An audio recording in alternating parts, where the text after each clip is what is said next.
In a future where emotional androids known as Giftias have a limited lifespan, Tsukasa Mizugaki begins his job at the terminal service and is partnered with a female Giftia named Ayala, who appears distant yet emotionally fragile. As time passes, their professional relationship gradually develops into a deep emotional bond, even though both of them are fully aware that Ayala's remaining time is running out. Living under the shadow of an inevitable goodbye, Tsukasa is forced to come to terms with the painful reality of love, loss, and what it truly means to cherish every single moment they have together. Tsukasa hurried into the elevator. He found himself wondering whether, if his life truly had a limit, he would be able to face it. Inside the elevator, he noticed a beautiful girl. She looked calm, yet tears were quietly falling from her eyes. Their eyes met by chance, and even though Tsukasa did not know her name yet, he began to develop feelings for her. Tsukasa's destination was the main office of PsyCorp. After getting properly dressed, he headed to the information desk to ask where the terminal service department was located. To his surprise, the room was behind the main building, which meant he had to step outside, walk around, and head to the back. When he arrived, Tsukasa was shocked to find that his workplace was much smaller than the main office.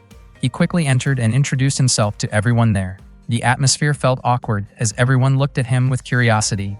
Tsukasa was even more confused when he noticed that there were children working in the office. Not long after, the head of the terminal service department, Takao, introduced himself. He told Tsukasa that if he had any questions about the job, he should ask Kazuki, since she handled field operations. Kazuki questioned Takao, pointing out that there were supposed to be no new staff members that year. It turned out that Tsukasa had been recommended by Director Shinya. Kazuki did not actually mind having a new staff member, but she felt that Takao should have informed the team beforehand, especially since there was no partner assigned to Tsukasa. Tsukasa then asked what kind of work the terminal service department actually did. Apparently, Director Shinya had not explained anything about it to him. Kazuki asked whether Tsukasa knew about the androids developed by Psy. Tsukasa said he was aware of Giftia, androids with artificial souls created by the company, but admitted that he had never seen one before. Takao believed that Tsukasa had probably seen them out on the street without realizing it. There were also Giftia working in the office. Among them were Constance, Sari, and Zack. Suddenly, an employee named Ren startled Tsukasa and introduced himself as a regular human. Tsukasa realized that he could not tell the difference between Giftia and humans.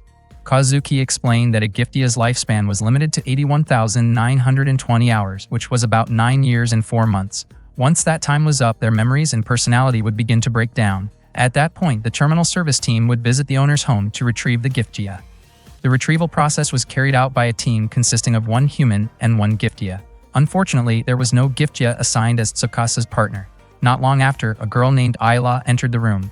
She turned out to be the same girl Tsukasa had seen in the elevator. Takao suggested that Ayla become Tsukasa's partner, but Kazuki objected. Takao insisted that Ayla was highly experienced and the top retriever. Kazuki became upset, believing that sending Ayla into the field was not a good idea. Surprisingly, Ayla accepted the assignment, which left everyone else confused. Tsukasa could not understand why Kazuki was being so overprotective. After changing his clothes, he approached Ayla. They introduced themselves, and Tsukasa asked what she had been thinking about in the elevator earlier. Unfortunately, Ayla did not understand his question. Suddenly, Zack appeared and told Michiru that it looked like Tsukasa liked Ayla since he had been holding her hand the whole time. Michiru called Tsukasa inexperienced and warned Ayla to be more careful, as she believed Tsukasa might be misunderstanding the situation. Tsukasa denied it, but Michiru had already been assigned to train him. The 4 of them soon got into a car and headed to their destination. Along the way, Michiru asked Tsukasa about his age, and it turned out that he was 18 years old. Zack mentioned that Michiru was 17, which annoyed her. She quickly emphasized that even though Tsukasa was older, she was still his senior at work, so he needed to follow her instructions. Zack added that Michiru had only been working there for a year and even brought up how Kazuki had scolded her before. Hearing that, Michiru snapped at Zack. Tsukasa then asked Ayla why both Giftia and humans were required for the job. He learned that their roles were divided into marksman and spotter. The Giftia handled negotiations with the owners, while the human acted as the spotter, supervising their partner's actions. Tsukasa was surprised to realize that his role was mostly observational.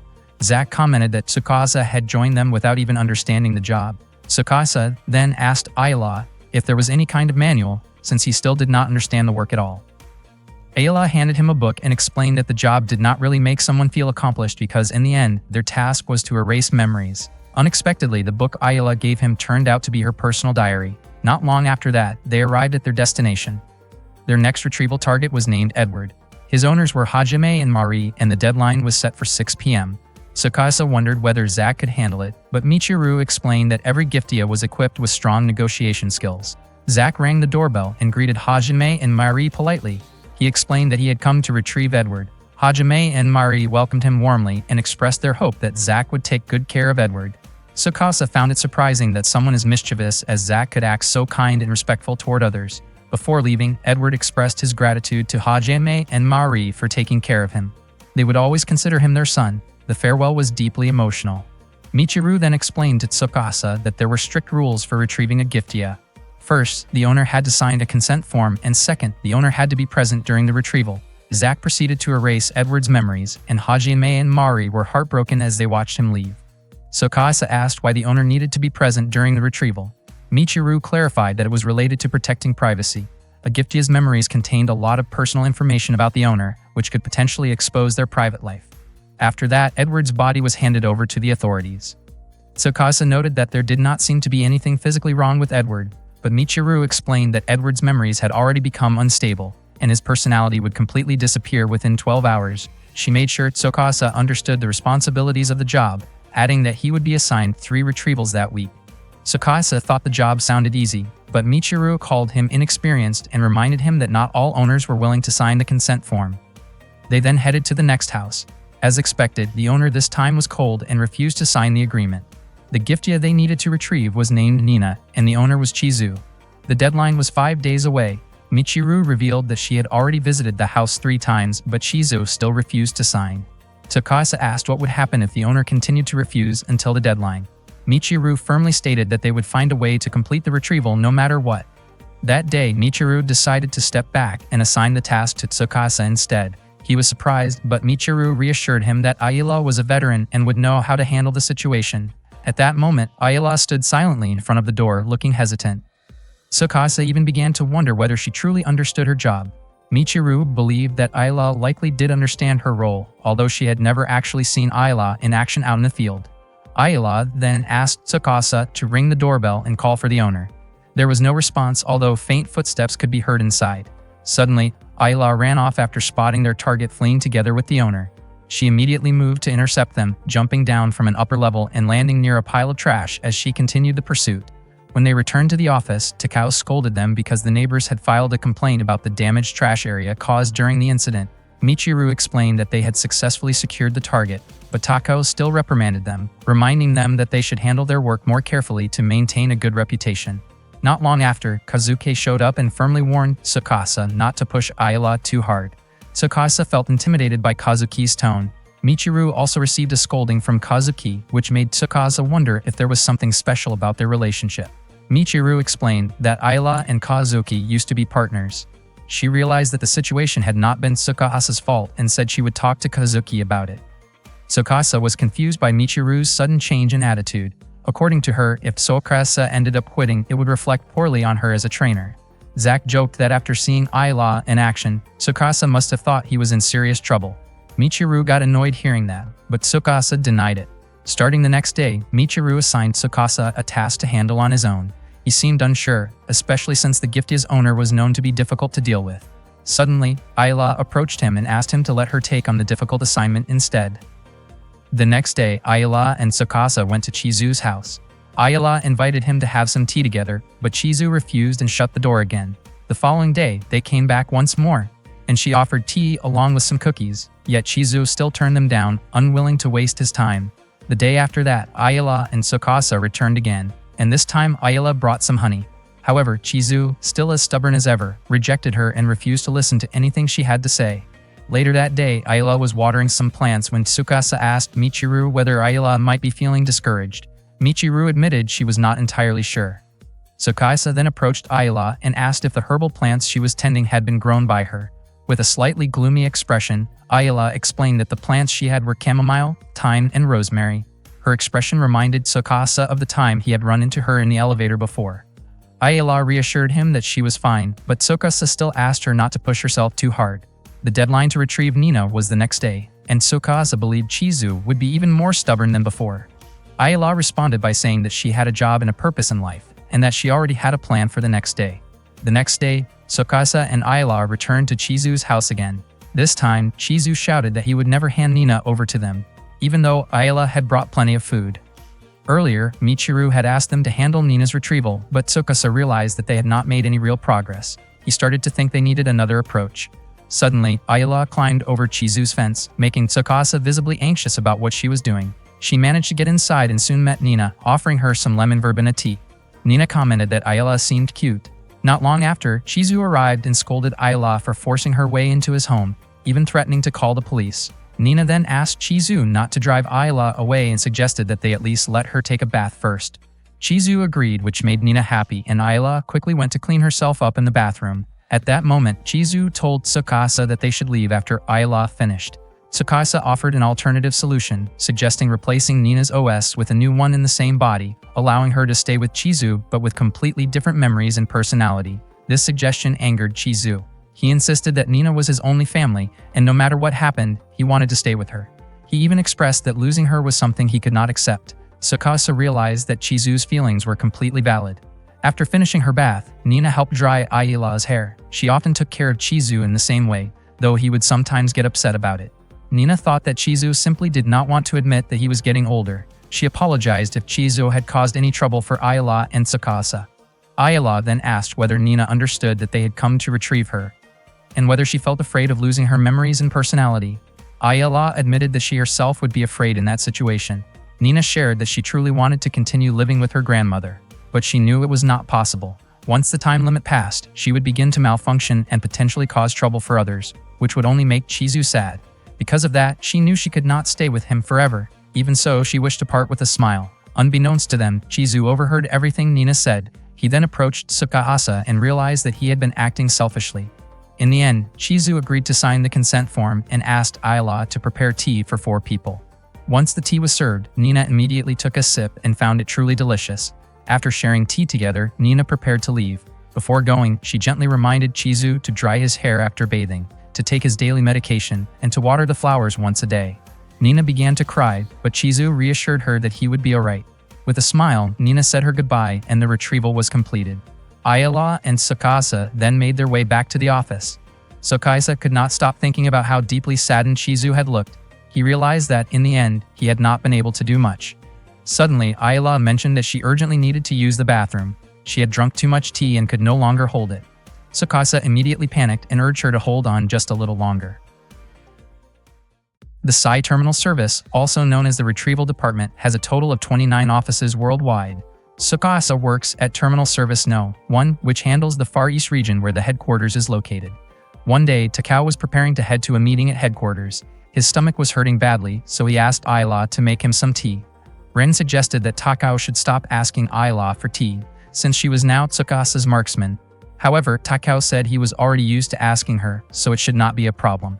Not long after, a man walked in and greeted everyone, and Michiru immediately looked embarrassed upon seeing him. Tsukasa asked who the man was, and it turned out to be Yasutaka, one of the spotters who had been working there for nearly 10 years. Kazuki scolded him for leaving his duties behind and asked where he had been all this time. Yasutaka casually replied that he had been on vacation and attending business visits. Kazuki brought up his visit to a female friend's house, but Yasutaka brushed it off and told her not to worry about it, which clearly annoyed her. Ayala brought over the tea that was meant for Takao, but Yasutaka immediately drank it instead. He gently patted Ayala on the head and said that her tea was always the best. Then he greeted Tsukasa, and Tsukasa introduced himself. Yasutaka asked if Tsukasa was the one who had connections and was personally brought in by their boss, Shinya. Hearing that made Tsukasa visibly uncomfortable. Yasutaka became curious about Tsukasa's relationship with Shinya. In the past, Tsukasa had failed to graduate due to appendicitis. Shinya, who was a friend of Tsukasa's father, had given him a chance, but with a condition that if Tsukasa did not bring value to the company, he would be sent back home. Not long after, Sherry, Yasutaka's partner, showed up and assigned him a task. She was clearly upset that he had been absent for several days and demanded an explanation, but instead, Yasutaka invited Tsukasa out for a meal. Sherry quickly pulled him away and dragged him off to complete their work. On another day, Yutaka was working with his Giftgia partner, Max. Suddenly, Ayala approached him and asked him to hand Max over to her. She also told Yutaka not to resist since she and Tsukasa were from Terminal Service. Without hesitation, Yutaka grabbed Max and ran. Tsukasa was confused by Ayala's sudden, intense behavior, but she calmly said she did not understand what he meant. Tsukasa then ran after Yutaka. In the middle of the chase, Ayala tripped and fell. Her nose started bleeding and Tsukasa quickly wiped it for her. Noticing that several people were staring at them with disapproving looks, Tsukasa thought they might need to write an apology letter later. Michiru soon arrived to apologize to the workshop staff for the disturbance. After that, she and the others returned to the office. This incident marked the third time Tsukasa and Ayla had made a mistake, forcing Michiru to step in and apologize on their behalf. She was frustrated, especially since she had assigned them what she thought was an easy task. Yet Tsukasa had failed to obtain a signature 3 times in a row. Michiru believed things would not have gone this way if Tsukasa had trusted Ayla more. She bluntly said that Tsukasa was unreliable and even implied that he had gotten the job without putting in real effort, concluding that he was not useful.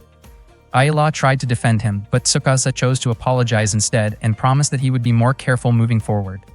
Back at the office, Michiru was still upset with Tsukasa, but she began to wonder if she had been too harsh on him. Zack commented that Michiru often spoke at length without thinking things through, only to regret it afterward.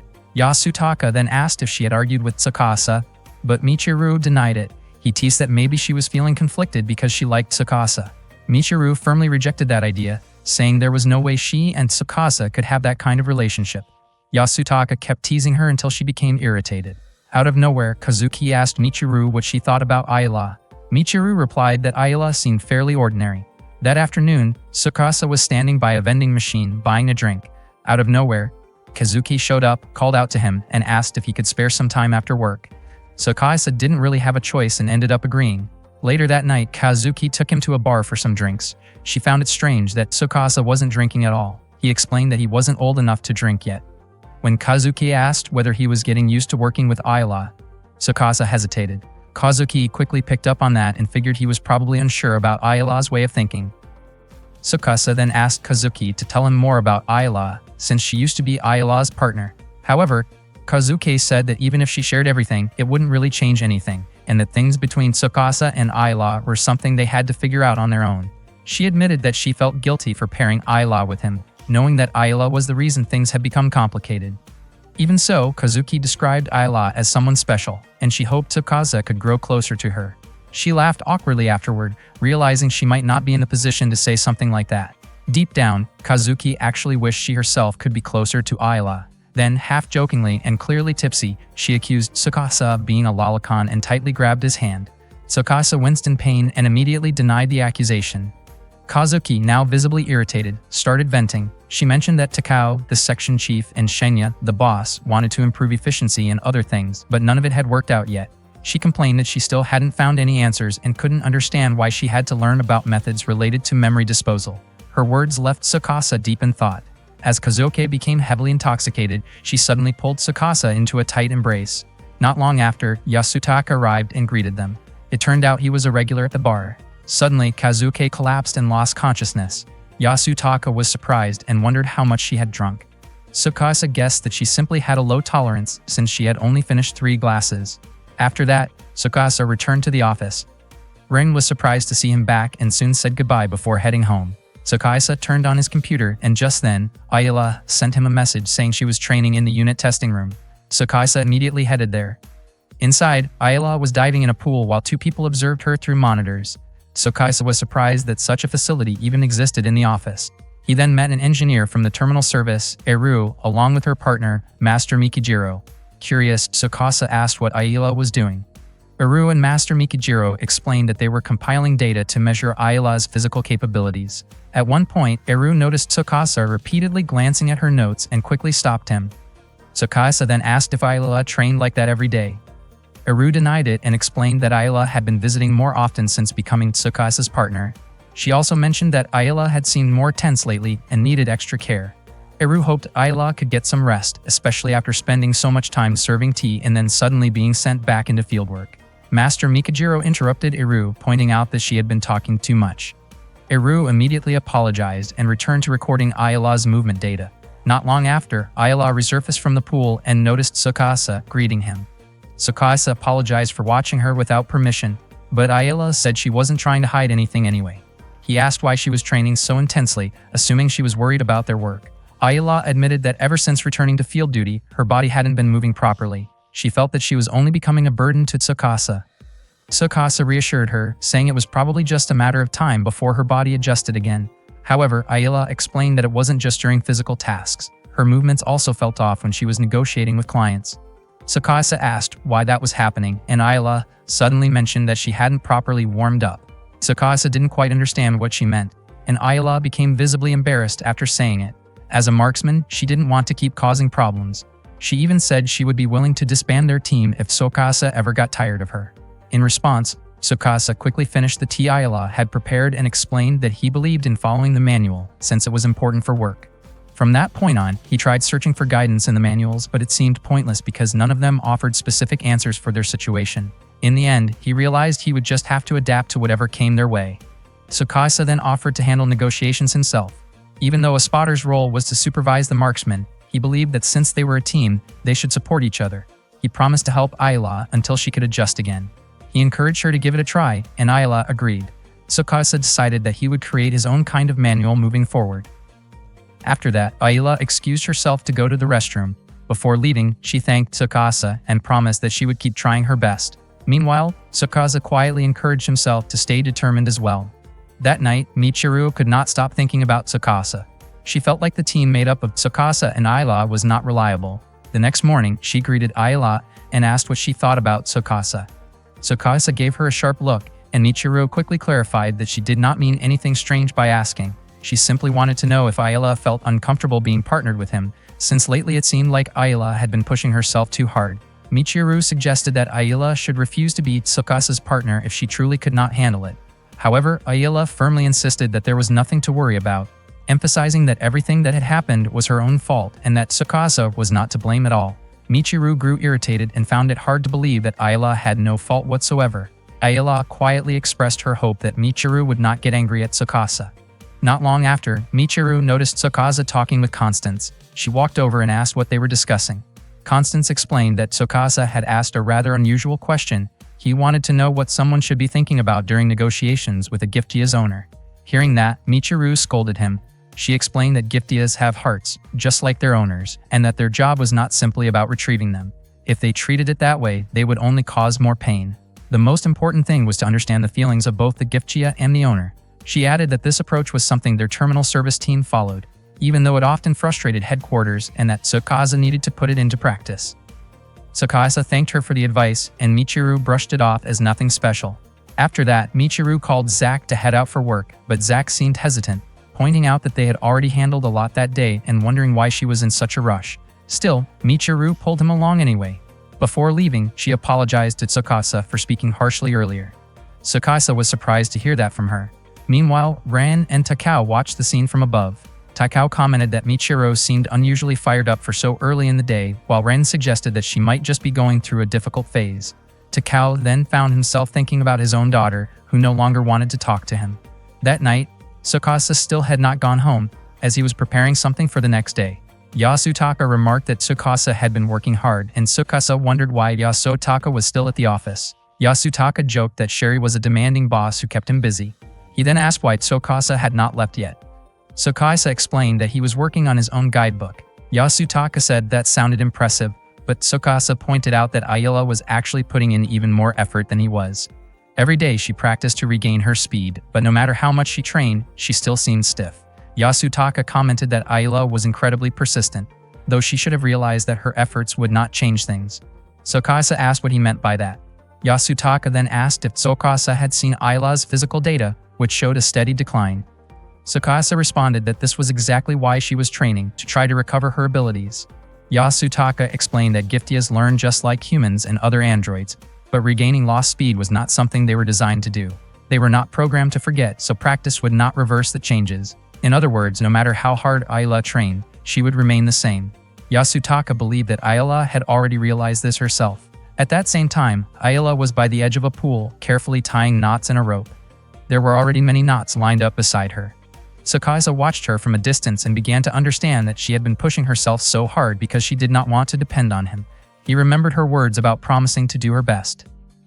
The next day, Tsukasa and Ayala returned to see Yutaka. Yutaka looked frightened and tried to run away, but Tsukasa stopped him and calmly introduced himself as part of the Sai terminal service, there to remind him about Max's retrieval date. He apologized for startling Yutaka during their previous visit. This time, they were able to carry out the negotiation in a calm and friendly manner. After Max finished his work, he agreed to the retrieval. Although visibly saddened, Yutaka was willing to sign the necessary documents. In the end, Tsukasa and Ayla successfully completed their mission that day. Later that afternoon, Yasutaka spoke with Kazuki about their report. Kazuki admitted she had not expected the two of them to perform so well. Then, Yasutaka suddenly brought up something serious. He wondered if Kazuki had told Tsukasa that Ayla only had about 2,000 hours left. One night, Tsukasa was spending time with Ayla, but she had been unusually quiet the whole time. He gently asked if she was hungry or if there was anything she wanted to eat, offering to go get it for her. Instead, Ayla asked if he wanted some tea. Tsukasa declined and suggested they eat together instead. However, Ayla fell silent again, lost in her own thoughts. Tsukasa started to feel that she might be a rather reserved and hard-to-read person. Earlier, Ren had informed Tsukasa that starting that day, he would be living with Ayla. That news had completely caught him off guard. According to Ren, since a spotter and a marksman were partners, the rules required them to live together. Tsukasa had double-checked with Sherry, who confirmed it, mentioning that she shared a room with Yasutaka, even though he rarely came home. Ren then asked Tsukasa to move into the company dormitory where Ayla stayed. Tsukasa could hardly believe that he would begin living with Ayla right away. Meanwhile, Michiru quietly whispered to Kazuki, commenting on Tsukasa's somewhat awkward expression. She felt irritated by how he seemed hesitant about the situation. Kazuki, on the other hand, suspected that Michiru might actually be jealous, though she quickly denied it. Kazuki then asked Michiru to keep an eye on both Tsukasa and Ayla. At that moment, Tsukasa and Ayla exchanged glances. Ayla mentioned that she would show him his room after work. Once their shift ended, the two headed to the company dormitory, a large building used by all departments. Their rooms were located next to Michiru and Zach's. Tsukasa looked nervous as he stepped inside, still unable to process that he would now be living with Ayla. Ayla calmly told him to treat the place like his own home and not worry about her. Tsukasa found her words confusing. Without further explanation, Ayla changed out of her uniform and sat down quietly, deep in thought. Tsukasa tried several times to talk to her and ask what was wrong, but she remained silent. The next morning, Tsukasa went to a cafe for breakfast. While eating, he found himself reading Ayla's diary. One entry, dated April 10th, described an argument she had with Kazuki.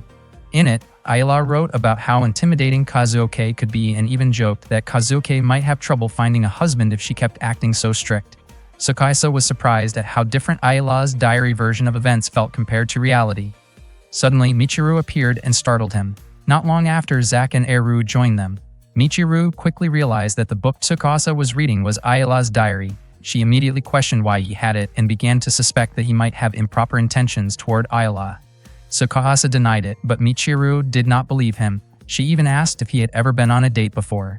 Tsukasa stayed quiet, which only confirmed her suspicion that he lacked experience.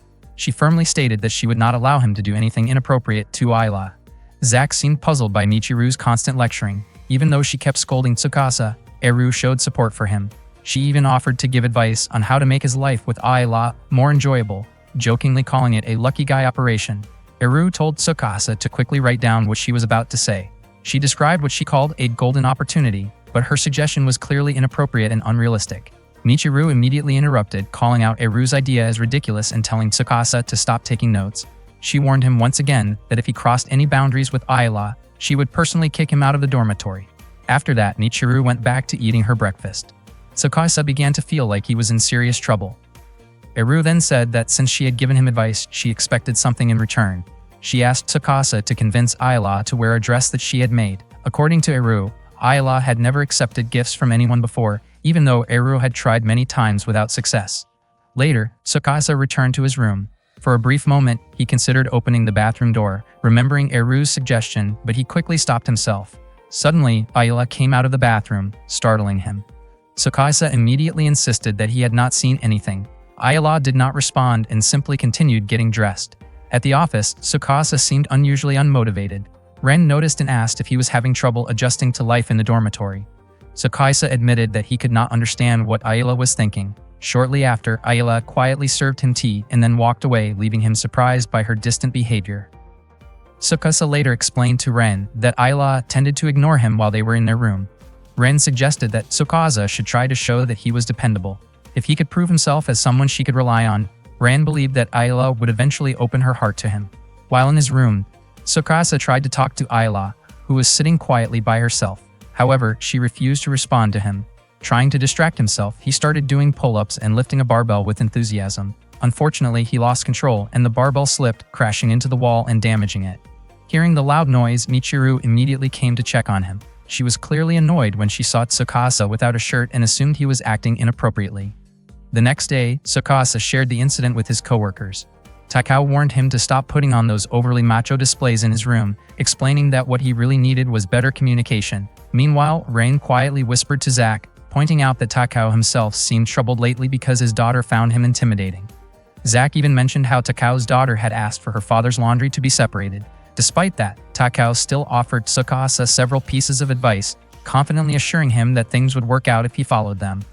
Back in the dorm room, Ayala once again sat quietly, lost in thought, while Tsukasa prepared to cook. Earlier, Takao had told him that a man who could cook was impressive.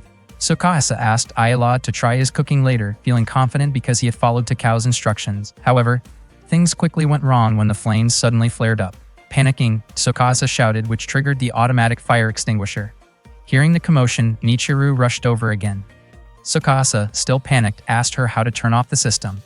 The following day, Tsukasa told everyone about what had happened. Constance encouraged him not to stay discouraged and asked what he thought he should do next.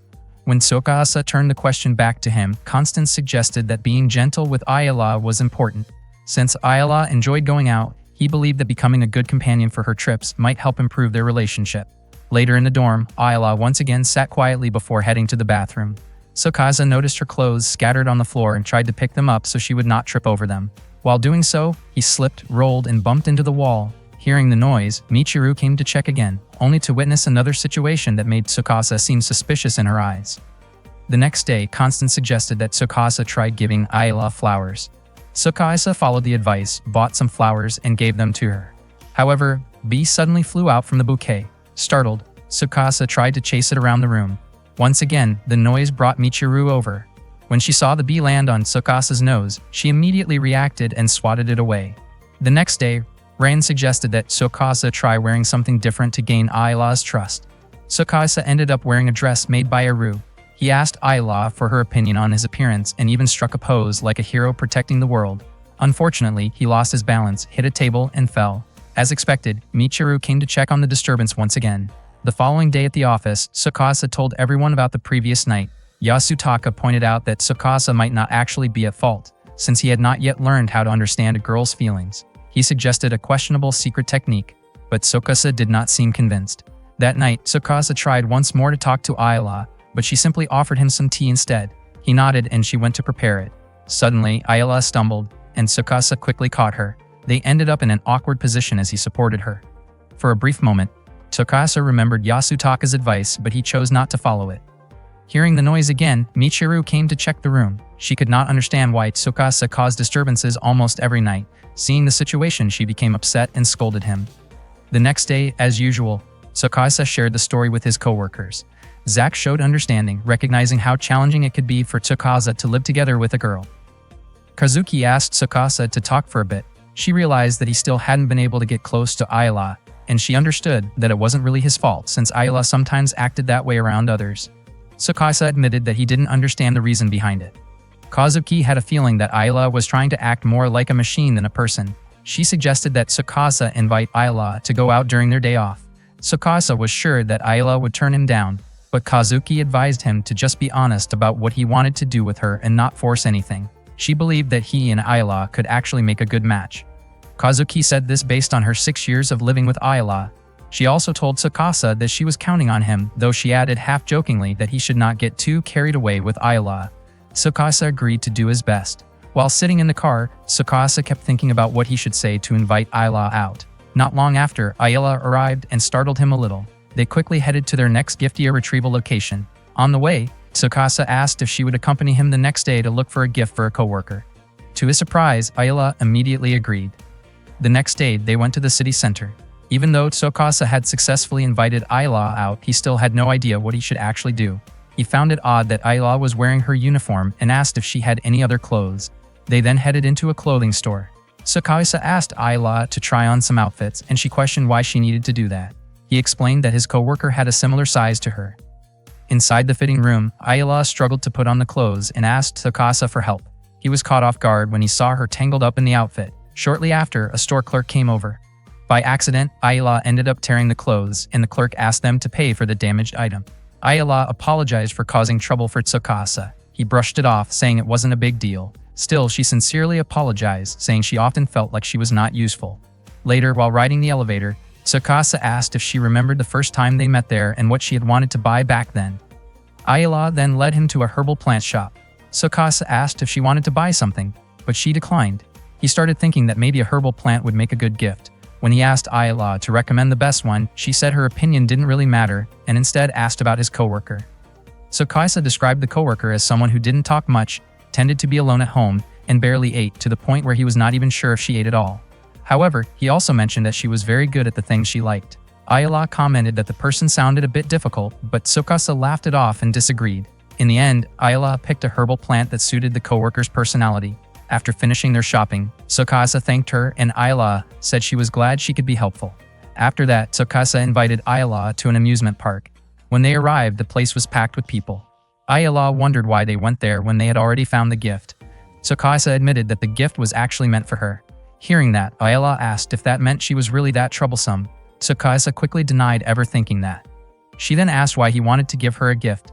Tsukasa explained that it was to celebrate them as partners. Ayala responded that while they were indeed partners, their relationship was strictly professional. Tsukasa asked her not to see it that way because he wanted to spend time with her outside of work and create meaningful memories together.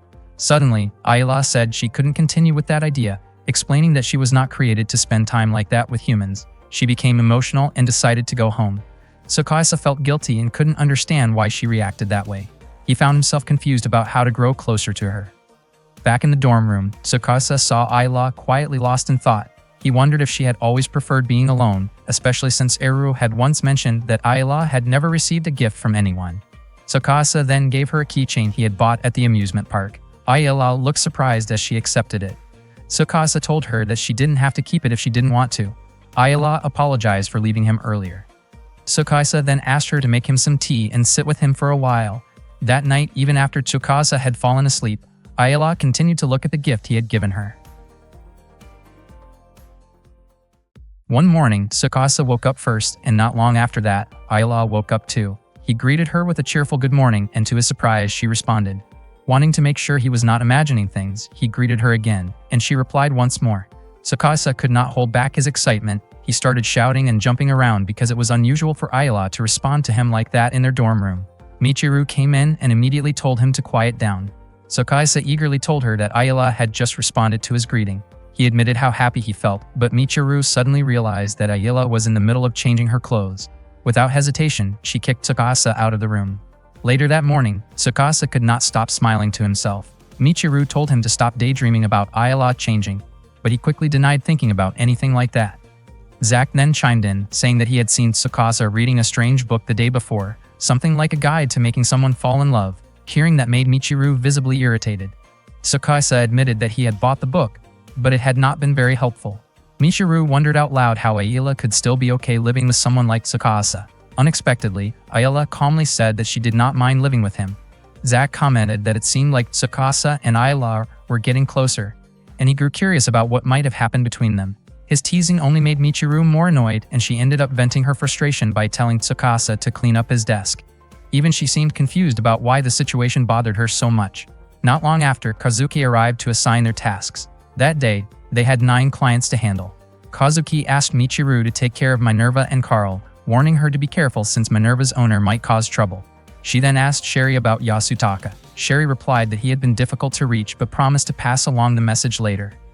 Tsukasa was assigned to retrieve Marcia, and he accepted the task without hesitation.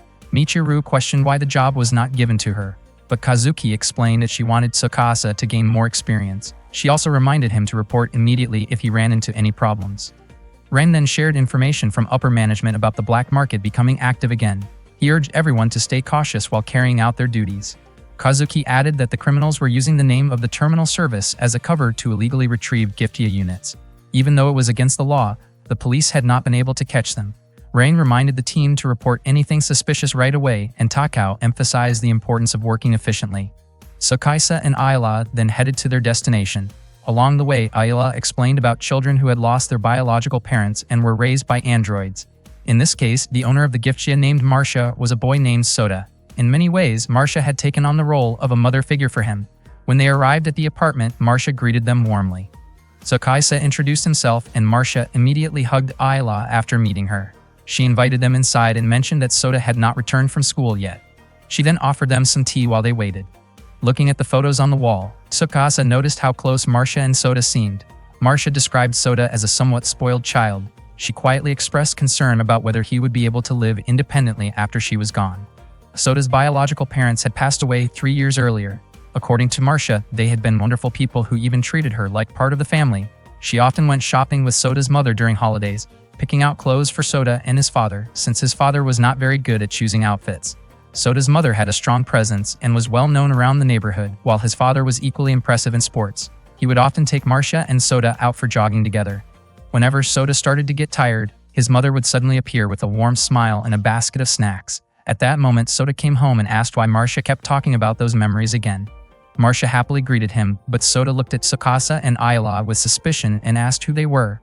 When Marcia explained that they were from the terminal service, Sota told them not to believe her, claiming that she was lying.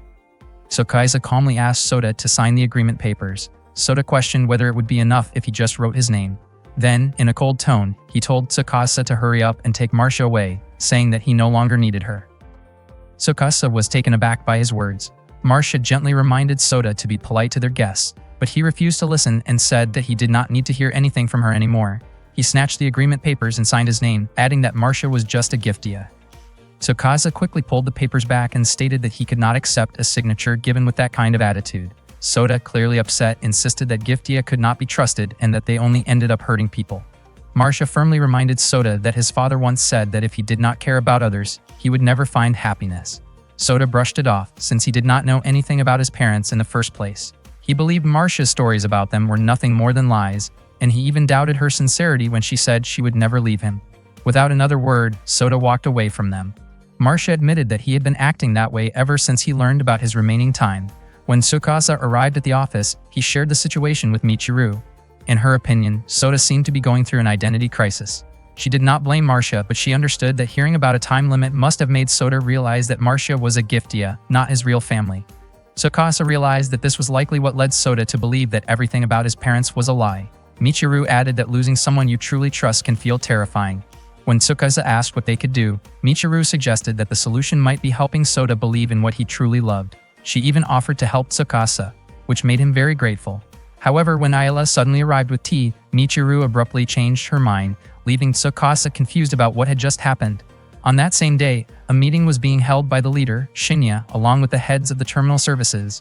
He acknowledged that most of them had been working hard to reduce expenses, except for Takao, the head of terminal service No-Own. Shinya pointed out that Takao's department had spent nearly 5 times more than the others. Takao promised to improve efficiency and explained that the budget had been used to enhance service quality and employee wages. Shinya was not interested in hearing any more explanations. He instructed Takao to prepare a detailed route plan before the next meeting and warned that if there was no improvement, he would take action himself. As the meeting ended, the other department heads quietly recognized how difficult Takao's position was and that his role could be at risk. Later that day, Tsukasa and Ayla returned to Sota's house and looked through his family photo album. They came across pictures from Sota's 5th birthday, and it turned out that the next day would be his birthday again. Marcia explained that the strawberry tart in the photo had been made by Sota's mother, and it tasted so good that Sota had almost finished it by himself. Tsukasa wondered how Sota could not remember any of it when the photos still existed. Marcia thought it might be because Sota had gone through emotional shock. After losing both of his parents, he had been in denial, but Marcia kept trying to make sure he did not believe those memories were fake. Not long after, Tsukasa found a strawberry tart recipe tucked inside the album. Marcia was thrilled since she had never figured out how to make it before. Tsukasa recalled Michiru's advice about helping Sota believe in what he loved. He then told Marcia that he and Ayla would help make a strawberry tart for Sota's birthday the next day. Marcia happily agreed with the idea and planned to decorate the entire room, recreating the warm smiles seen in the photos. She even asked Ayla to show her a smile, saying that Ayla would look even sweeter if she smiled more. Back in her dorm room, Ayla quietly reflected on what Kazuke had once said, that she would never forget the memories they shared while working together, but that they could no longer be partners and that it was for the best. Ayla then tried to smile and observed her reflection in the mirror. The next day, Ayla asked Tsukasa if their plan would really make Sota happy. She was ready to follow whatever decision Tsukasa made. Soon after, Sota left the house for school. while Tsukasa and Ayala prepared to carry out their plan. On his way, Sota noticed a young child happily spending time with his mother. Michiru approached him and introduced herself. She explained that she had also been raised by a Giftia, so she understood how he felt. She encouraged Sota to trust his memories, especially those from the past 3 years, believing that he still remembered them. However, Sota ran off, insisting that those memories were fake and that he could not trust them. Meanwhile, Tsukasa, Ayala, and Marcia started their cooking session. Marcia asked Tsukasa about his experience in the kitchen. He admitted that just the day before he had tried making a flambe but ended up burning it. Not long after, the doorbell rang and Marcia quickly went to answer it. Tsukasa and Ayala worked together to prepare the ingredients for the cake. Tsukasa carefully measured the butter on a scale. Soon after, Michiru arrived and immediately picked up the recipe. She seemed unsure about Tsukasa's abilities and worried that he might burn the cake again. Tsukasa was surprised to see both Michiru and Zack, especially since Michiru had refused to help the day before. She explained that she had changed her mind and decided to help Marcia instead. Marcia felt relieved, especially since Tsukasa did not seem very confident in cooking. Michiru quickly took charge, measuring and mixing the ingredients with ease. Marcia noticed how skilled she seemed and learned that Michiru had been cooking since she was young, mainly because she used to cook for her father.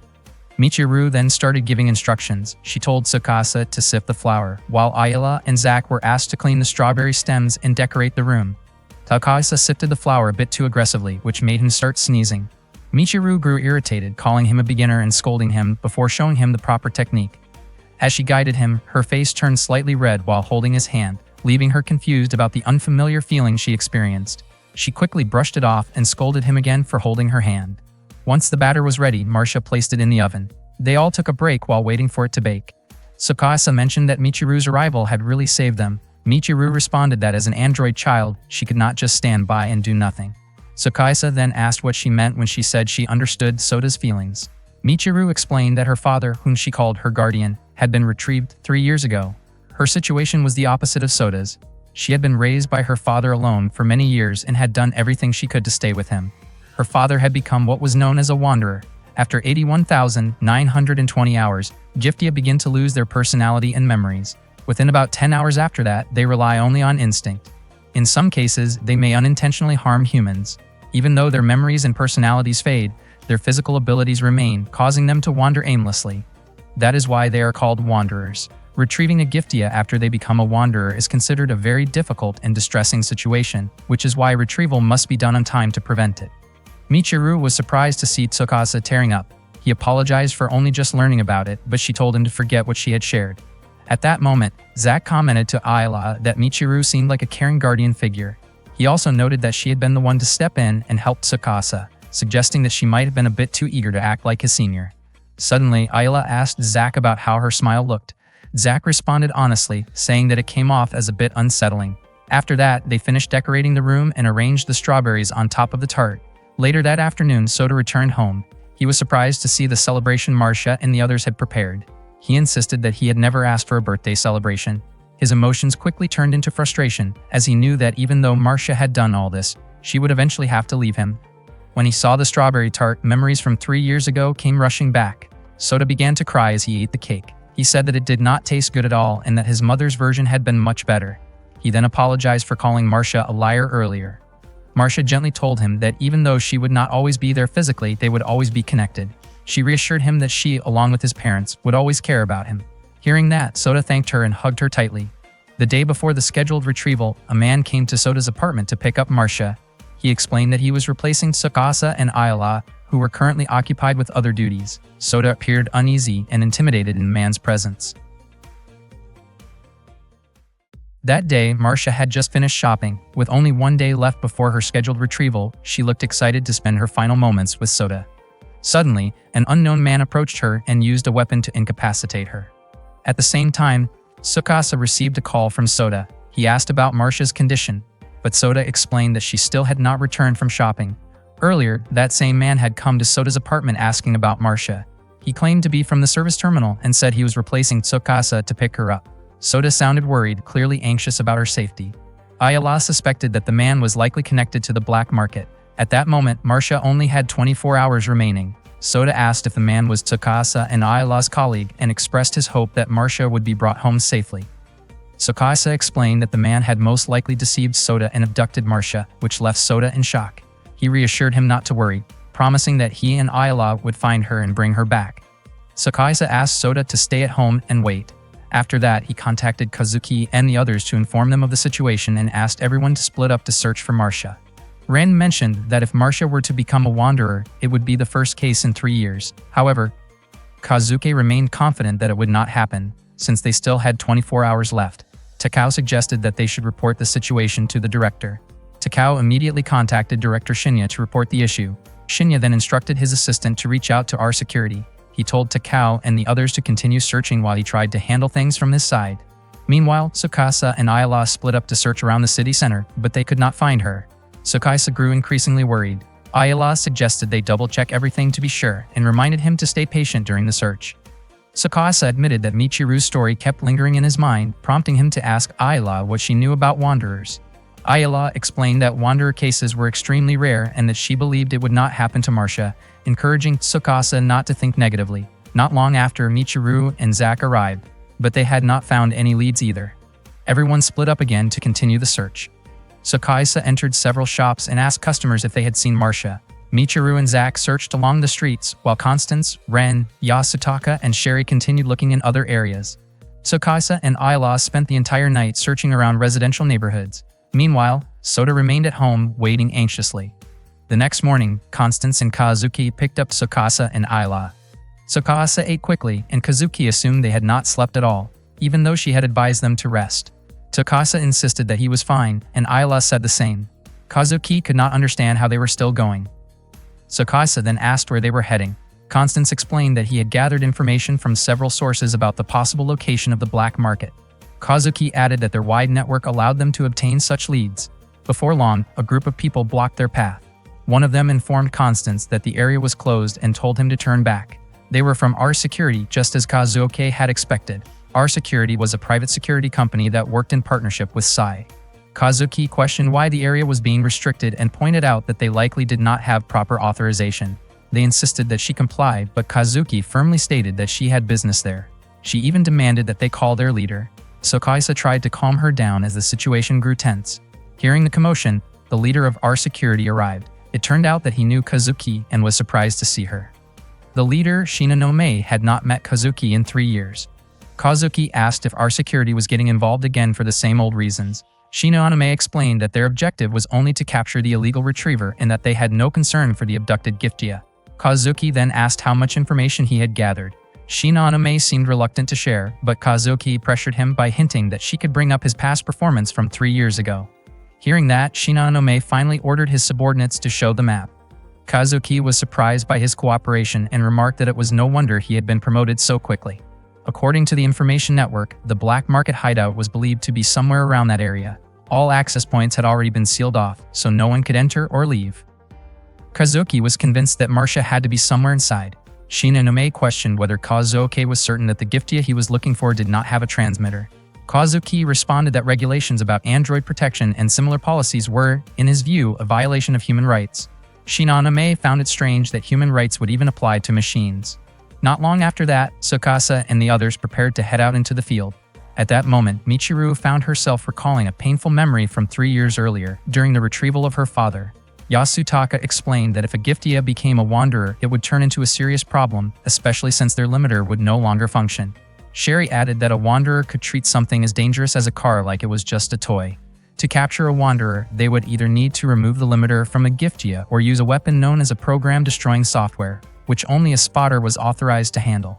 A single shot from that weapon was enough to completely shut down all of a Giftia's functions. It worked like a computer virus, meaning it would not harm any humans. Tsukasa asked whether a Giftia could be repaired after being hit by that shot, but Sherry explained that it was impossible. Tsukasa looked visibly shaken hearing that, though Yasutaka reminded him that it was only a last resort. For now, their priority was finding Marcia. Kazuki then informed everyone that they would be working together with R Security. Hearing this immediately upset Michiru, who could not understand why they had to cooperate with them. Kazuki told Michiru to stay strong and explained that R Security's goal was only to apprehend illegal retrievers. He made it clear that he would not allow R Security to lay a hand on Marcia. Kazuki planned to gather more information from Riho at R Security and reassured everyone that they would bring Marcia back safely. With that, the team split up to search for her. Before they left, Kazuki suddenly asked Tsukasa if he truly trusted Ayla. Constance then wondered if Kazuki thought Ayala should no longer return to fieldwork. Kazuki admitted that he had a feeling the incident from 3 years ago might repeat itself. Michiru still could not hide her frustration about having to work with our security. Tsukasa asked why she felt so strongly about them. Michiru explained that our security treated Giftia like mere objects, and in the past, they had even caused serious injury to Kazuki's leg. Tsukasa then asked if this had anything to do with her father. Zack stepped in and told Tsukasa to stop pretending he did not understand. Michiru bluntly called Tsukasa clueless and began explaining what had happened. Back then, Kazuki had been assigned to retrieve Michiru's father after he became a wanderer. However, Michiru refused to let her father be taken, so she ran away with him. When Kazuki arrived to carry out the retrieval, members of our security suddenly showed up and ordered them to step away from the Giftia. Kazuki insisted that he would handle the situation himself and asked them not to make things worse. Instead, our security pulled them back, creating more tension. In the chaos, Michiru's father lost control and began to act aggressively. Kazuki protected Michiru, but his leg was badly injured in the process. At the same time, our security opened fire and forcibly shut down her father. Michiru realized that everything that happened back then was partly her fault. Still, she believed that if our security had not interfered, things might not have ended that way. She could not understand why they were being forced to work with them again. Tsukasa promised that he would do everything he could, especially for Soda's sake, and that he would bring Marcia back safely. He believed that Kazuki's true priority was to find Marcia and prevent a tragedy like what happened to Michiru's father from happening again. They all split up to continue the search. Unexpectedly, Soda followed them to the location. At that moment, the clock showed 1:00 p.m., meaning Marcia's time limit had already run out. Yasutaka, along with our security, discovered the hideout and found the illegal retriever already dead.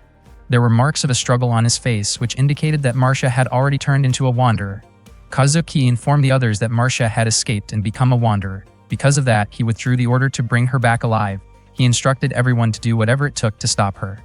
Kazuki was certain that our security would attempt to destroy Marcia, so at the very least, he wanted the terminal service team to take responsibility and be the ones to bring her back with their own hands. Tsukasa could not understand how things had ended up like this. Ayala asked him to stay quiet if they found Marcia, because she wanted to handle everything herself. She told him to just do what he could while stopping Marcia was her responsibility. The two of them then ran off to search for her. Tsukasa felt frustrated, especially since he had promised to bring Marcia back safely. Suddenly, Marcia's body lunged forward and crashed into Ayala, knocking both of them to the ground. Tsukasa was shocked to see Marcia, but Ayala quickly warned him not to come any closer. He remembered what Michiru had once said, that a Giftia who had passed 81,920 hours would begin to lose her personality and memories. Ayala prepared her weapon and stood her ground. She believed that Marcia's remaining memories were causing her pain. Out of nowhere, Soda appeared and called out to Marcia. Tsukasa was confused about why Soda was there. Marcia seemed sad for a moment, but her expression suddenly turned unsettling. She cried out and knocked Ayala down again, then moved toward Soda. Soda froze when he saw her condition. Tsukasa told Soda to run, but before he could react, Marcia grabbed him and ran off with him. Tsukasa immediately reported to the others that he had found Marcia in District B4 and that she had taken Soda. Kazuki was shocked to hear that Soda was involved and quickly asked about Ayala's condition. Tsukasa admitted that she was not doing well. Kazuki told them to hold on, saying she would send technicians right away. She also reminded Tsukasa not to let Ayala push herself too hard. Michiru and Zack quickly headed toward District B4. Tsukasa grew worried about Soda, knowing they could not just stand there and wait. Ayala insisted that she was fine and asked him to go after Marcia together, but Tsukasa refused to let her overexert herself. When Ayala tried to stand, she stumbled and nearly fell. She did not want to hold him back, so she asked him not to take over her role, reminding him that they were a team. Tsukasa gently supported her as they continued searching for Marcia. He began to realize that Ayala truly wanted to make Soda happy. From Ayala's perspective, having beautiful and joyful memories did not always lead to a happy ending. The more precious a memory was, the more painful and frightening it could become, both for the one leaving and the one left behind. Tsukasa finally understood that this fear was what made Ayala hesitate to create memories in the first place. Meanwhile, Kazuki stopped Shinonome, who had been monitoring the Wanderer situation. Shinonome insisted it was his responsibility, but Kazuki refused and asked him to give the terminal service team a chance to handle it. Shinonome protested, but Kazuki immediately brought up the injury in his leg as leverage. Annoyed that she kept mentioning it, he reluctantly agreed to give them 30 minutes. Tsukasa and Ayala eventually found Marcia again. Ayala looked weak and Tsukasa stepped forward, ready to handle the situation himself. Ayala warned him that it was dangerous, but Tsukasa told her not to worry. He approached Marcia and tried to talk to her. He promised that he would save her and protect Sota. He hoped that if even a small part of her memories remained, she would listen. He reminded her of how she had always protected Sota and stayed by his side. Marcia seemed to struggle as those memories surfaced. Tsukasa reached out his hand and asked her to take it, hoping to bring everything to a peaceful end. Just as it seemed like he might succeed, Sota suddenly regained consciousness and called out to her. In that instant, Marcia's behavior shifted again, and she lifted Sota off the ground. Tsukasa was shaken as he saw Sota struggling and in distress. Left with no other choice, he raised his weapon and aimed at Marcia. It broke his heart, especially knowing how meaningful their shared memories had been, but he felt forced to act. Just as he pulled the trigger, Ayla suddenly jumped in front of him. The next day, Ayla did not come to the office as usual. Kazuki and Ayla used to be on the same team. They were very close and even went to an amusement park together. One day, during a mission to capture a wanderer, Ayla suddenly weakened. Without waiting for backup, Kazuki chose to go into the field alone. Afterward, Ayla felt deeply sad and guilty when she learned that Kazuki had been injured during the capture, to the point that he had to undergo an amputation. After Kazuki recovered, Ayla apologized to him while they were talking at the amusement park. Kazuki said that he would never forget the memories they shared while working together. But he also made it clear that he did not want to be Ayla's partner anymore. After that, he left their dorm room, leaving Ayla visibly heartbroken. On that day, Ayla woke up in the infirmary. At the same time, Kazuki thanked the terminal service team for their help in handling Marcia's case. Even though the outcome was difficult, at least they had managed to prevent civilians from getting involved in the incident. Takao relayed a message from Director Shinya, saying that they were able to track down the black market's hideout thanks to assistance from our security. Kazuki said that he could not blame Tsukasa and Ayla for what had happened, since it was an accident. Earlier, Tsukasa had been forced to shoot Marcia's body in order to protect Sota, who was being choked. Marcia weakened and collapsed, and not long after that, Ayla also lost consciousness. Tsukasa kept thinking about the incident, which left him lost in thought.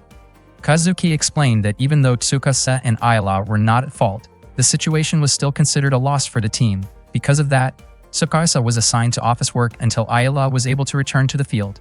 From that day on, Tsukasa spent his time handling office duties. At night, he went to the infirmary to stay by Ayla's side.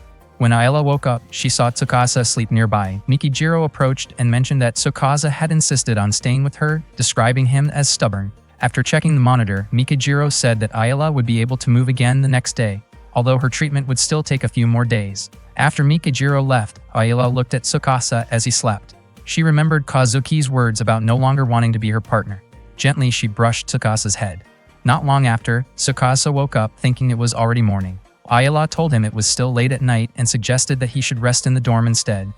Tsukasa expressed how relieved he was that Ayla was okay. She had been asleep for 2 full days, and he mentioned that Mikijiro had warned him not to get too close to her. Still, Tsukasa admitted that he had been very worried. Ayla asked about Marcia and Sota, and Tsukasa explained that Kazuki and the others had helped him handle everything. Ayla apologized for not being able to do anything and asked if Tsukasa was alright. Tsukasa thanked her for worrying about him. He smiled and said that he was fine. Ayla could not understand how he was still able to smile because the memory of what happened to Marcia and Sota kept replaying in her mind that night. The next day, Eru reminded Ayla that she had not fully recovered yet and asked her to return to the infirmary after work. Eru was very enthusiastic and said she would take great care of Ayla. That morning, Ayla returned to the office and everyone greeted her warmly. Takao asked her to prepare some tea and apologized for always assigning her that task. Not long after, Tsukasa arrived and smiled when he saw Ayla back at work. Suddenly, Yasutaka invited Tsukasa to hang out that evening, joking about making the night fun. Tsukasa replied that he was still underage. Sherry scolded Yasutaka for making such remarks so early in the day. Michiru commented that both Yasutaka and Tsukasa were being inappropriate and warned Zack not to follow their example. Yasutaka grumbled that the girls in the office were difficult to deal with. When he noticed Ayla looking at him, he wondered if she might actually like him. Ayla calmly responded that she had not heard anything he said. Hearing that, Yasutaka dramatically claimed that his heart was shattered. He kept trying to persuade Tsukasa to join him later, while Tsukasa asked him to let it go. Ayla continued watching Tsukasa, so distracted that she accidentally spilled the tea and soaked Takao's documents. After finishing up the cleaning, Ayla returned to her seat.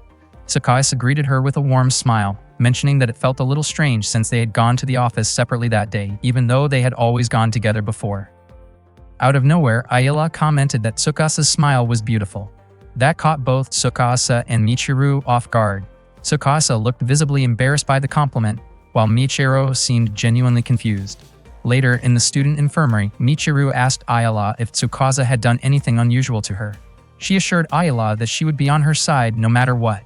Eru even added that she would not forgive Tsukasa if he had been teasing Ayala. The two of them urged Ayala to explain everything. Ayala admitted that she had been thinking about Tsukasa all the time, and without realizing it, she had started paying attention to him wherever he went, even though she had never really noticed him like that before. Michiru could not quite understand what was going on, but Eru confidently said that it was called love. Hearing that left Michiru shocked. Eru promised that she would help Ayala. In her opinion, they needed to observe Tsukasa more closely to understand his lifestyle. Michiru called it stalking, but Eru brushed it off, saying it was only natural to want to know everything about someone you liked. She even mentioned that she had gone through something similar herself. Eru then made a plan to start observing Tsukasa the next day. Michiru acted uninterested, but when the time came, she still ended up joining Eru and Ayala. The three of them watched Tsukasa from the rooftop using binoculars. Eru wondered what Tsukasa was reading. Ayala believed it was her diary. Eru found it strange that Ayala would let him read something so personal. Ayala explained that she had lent it to him because Tsukasa wanted to learn more about terminal service, and she believed reading it would help him understand things faster. Eru pointed out that a diary usually revealed a lot about a person, and she admitted she was curious enough to want to read it herself. Ayala, however, felt that her diary was not particularly interesting. Suddenly, Eru's binoculars were knocked out of her hands by an unexpected hit. It turned out that Sherry was the one responsible. She had spotted someone watching the office and suspected it might be a stalker, possibly even someone connected to the black market who could pose a serious threat. Ren commented that if it were truly someone dangerous, the main headquarters would likely be the real target.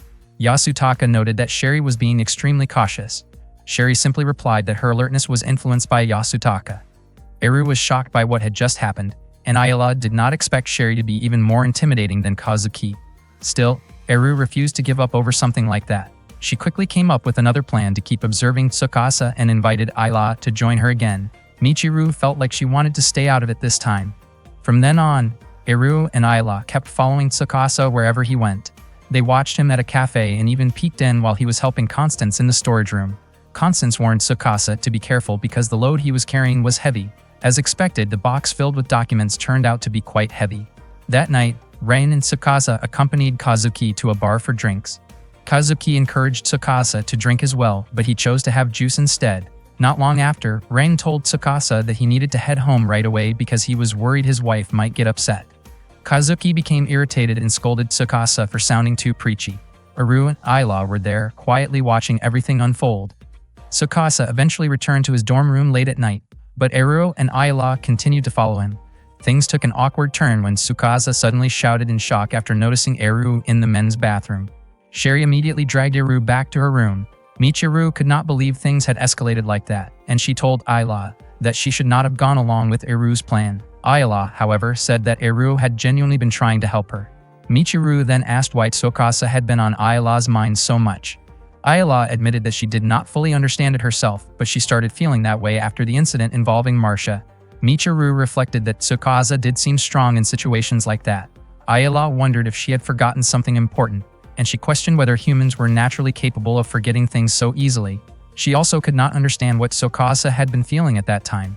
Michiru then explained that she and Kazuki had gone to see Soda to talk about Marcia's situation, but Tsukasa had already been there.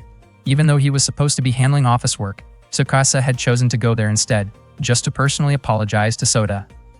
When Tsukasa met Soda, Soda asked where Marcia had gone. He felt upset because he had not even gotten the chance to say goodbye to her. As Soda dropped the photos filled with their memories, he questioned whether Tsukasa had not promised to bring Marcia back to him. Tsukasa broke down in tears and apologized, while Soda cried loudly, unable to accept that Tsukasa had not reunited him with Marcia. After that, Kazuki scolded Tsukasa and told him to stop getting involved. Michiru called Tsukasa foolish, believing that he would never forget what had happened, and maybe he did not even want to forget it. Ayala wondered why Tsukasa kept smiling despite everything. Michiru admitted she did not know either, but thought it might be because he was hurting. Ayala was a little surprised to see that Michiru could show such kindness. One night, Yasutaka visited an exclusive bar and unexpectedly ran into Shinya there. Shinya found it odd, since he thought Yasutaka preferred louder places. Yasutaka explained that he had only passed by Sluchino. He then asked whether Shinya was the one who got our security involved in Marcia's case. Shinya simply said that he had his own way of handling things. Yasutaka commented that being in a high-ranking position at a company seemed like it could give someone a headache. Meanwhile, Ayala had completed her medical checkup. Mikijiro confirmed that there were no more issues with her body. Kazuki asked if that meant Ayala could return to field work the next day, and Mikijiro agreed, telling Ayala to go back to the dorm. Kazuki reminded her not to push herself too hard. Ayala hesitated, asking if Kazuki was really okay with letting her return, since she kept causing trouble. Kazuki replied that whether Ayala caused trouble or not was something Tsukasa would decide. Then Kazuki handed Ayala her ID card. Ayala returned to the dorm, but Tsukasa was not there. She waited for him for quite a while. While waiting, she picked up one of his books titled How to Make a Girl Fall in Love. After a long time passed and Tsukasa still had not returned, Ayala went to the office. There she overheard Tsukasa talking with Kazuki. Kazuki mentioned that since teaming up with Tsukasa, Ayala seemed to have changed, although she also looked very exhausted. Tsukasa thought it might be because she had not worked in a while. Kazuki believed that Ayala's change was thanks to Tsukasa, which made him happy to hear. Then Kazuki suddenly revealed that Ayala only had about 1,000 hours left, roughly 1 month. Tsukasa was shocked. Kazuki explained that when the time came, they would retrieve Ayala just like any other Giftia. He clarified that he did not mean to make Tsukasa feel overwhelmed, but he needed to know Tsukasa's decision, whether he would continue working with Ayala or end their partnership and wait for a new Giftia. If Tsukasa chose Ayala, then in 1 month their time together would come to an end. Ayala felt heartbroken as she listened, but then she heard Tsukasa firmly decide to stay with her until the very end. He admitted that he could not imagine being with anyone else. Kazuki asked if he was truly sure, and Tsukasa confirmed his decision without hesitation. Hearing that, Ayala felt both happy and deeply moved. She returned to the dorm, prepared some tea, and waited for Tsukasa to come back. Not long after, Tsukasa arrived and his face lit up with happiness when he saw Ayala had returned. He mentioned that he should have been the one to pick her up and welcomed her back. Ayala responded with a gentle smile. They sat together, chatting and drinking tea. Ayala then asked what Tsukasa wanted, whether he needed something to eat, wanted to take a bath, or needed her help with anything. Hearing that, Tsukasa choked in surprise and wondered if Ero had taught her to say things like that. Ayala denied it, explaining that she had learned it from his book. Realizing that, Tsukasa became flustered and reacted in embarrassment. That day, Tsukasa could not stop thinking about Ayala's limited lifespan that Kazuki had mentioned earlier. He decided that he wanted to stay by Ayala's side until the very end. With that in mind, he planned to ask her out on a date. That morning, Tsukasa was surprised to see Ayala hanging clothes out to dry. He did not expect that she had washed all of his laundry. Ayala brushed it off as nothing important. Tsukasa reacted in panic when Ayala was about to hang his underwear. He quickly took it from her and said that he could handle his own laundry, but Ayala explained that doing the laundry was part of her responsibilities. Tsukasa pointed out that they usually used a laundry service, yet Ayala said she simply felt motivated to do it herself. He insisted that she did not need to wash something that personal, but Ayala calmly said she did not mind. Feeling flustered, Tsukasa gathered his things and hurried back into his room. At the office, Tsukasa told his co-workers that he wanted to ask Ayala out.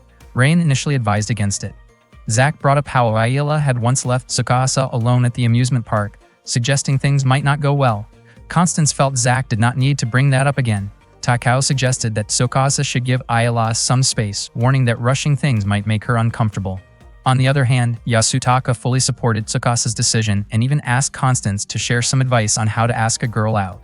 Constance believed that honesty was what mattered most and that if Tsukasa was straightforward about his feelings, Ayala would understand. Hearing that, Tsukasa smiled and felt more confident. When Tsukasa returned to his desk, he was surprised to see Ayala cleaning it. She explained that it looked a bit messy, so she decided to tidy it up. Tsukasa smiled, feeling a little guilty, but Ayala said it was simply part of being his partner. Tsukasa then asked about some papers that had been on his desk. Ayala explained that she had thrown them away, thinking they were no longer needed. It turned out Tsukasa still needed them. Shocked, Ayala immediately rushed to the trash to find them. Tsukasa said it was not a big deal, but Ayala kept searching until she found them. Even then, Tsukasa still could not bring himself to ask her out. Later that day, they carried out a field assignment together.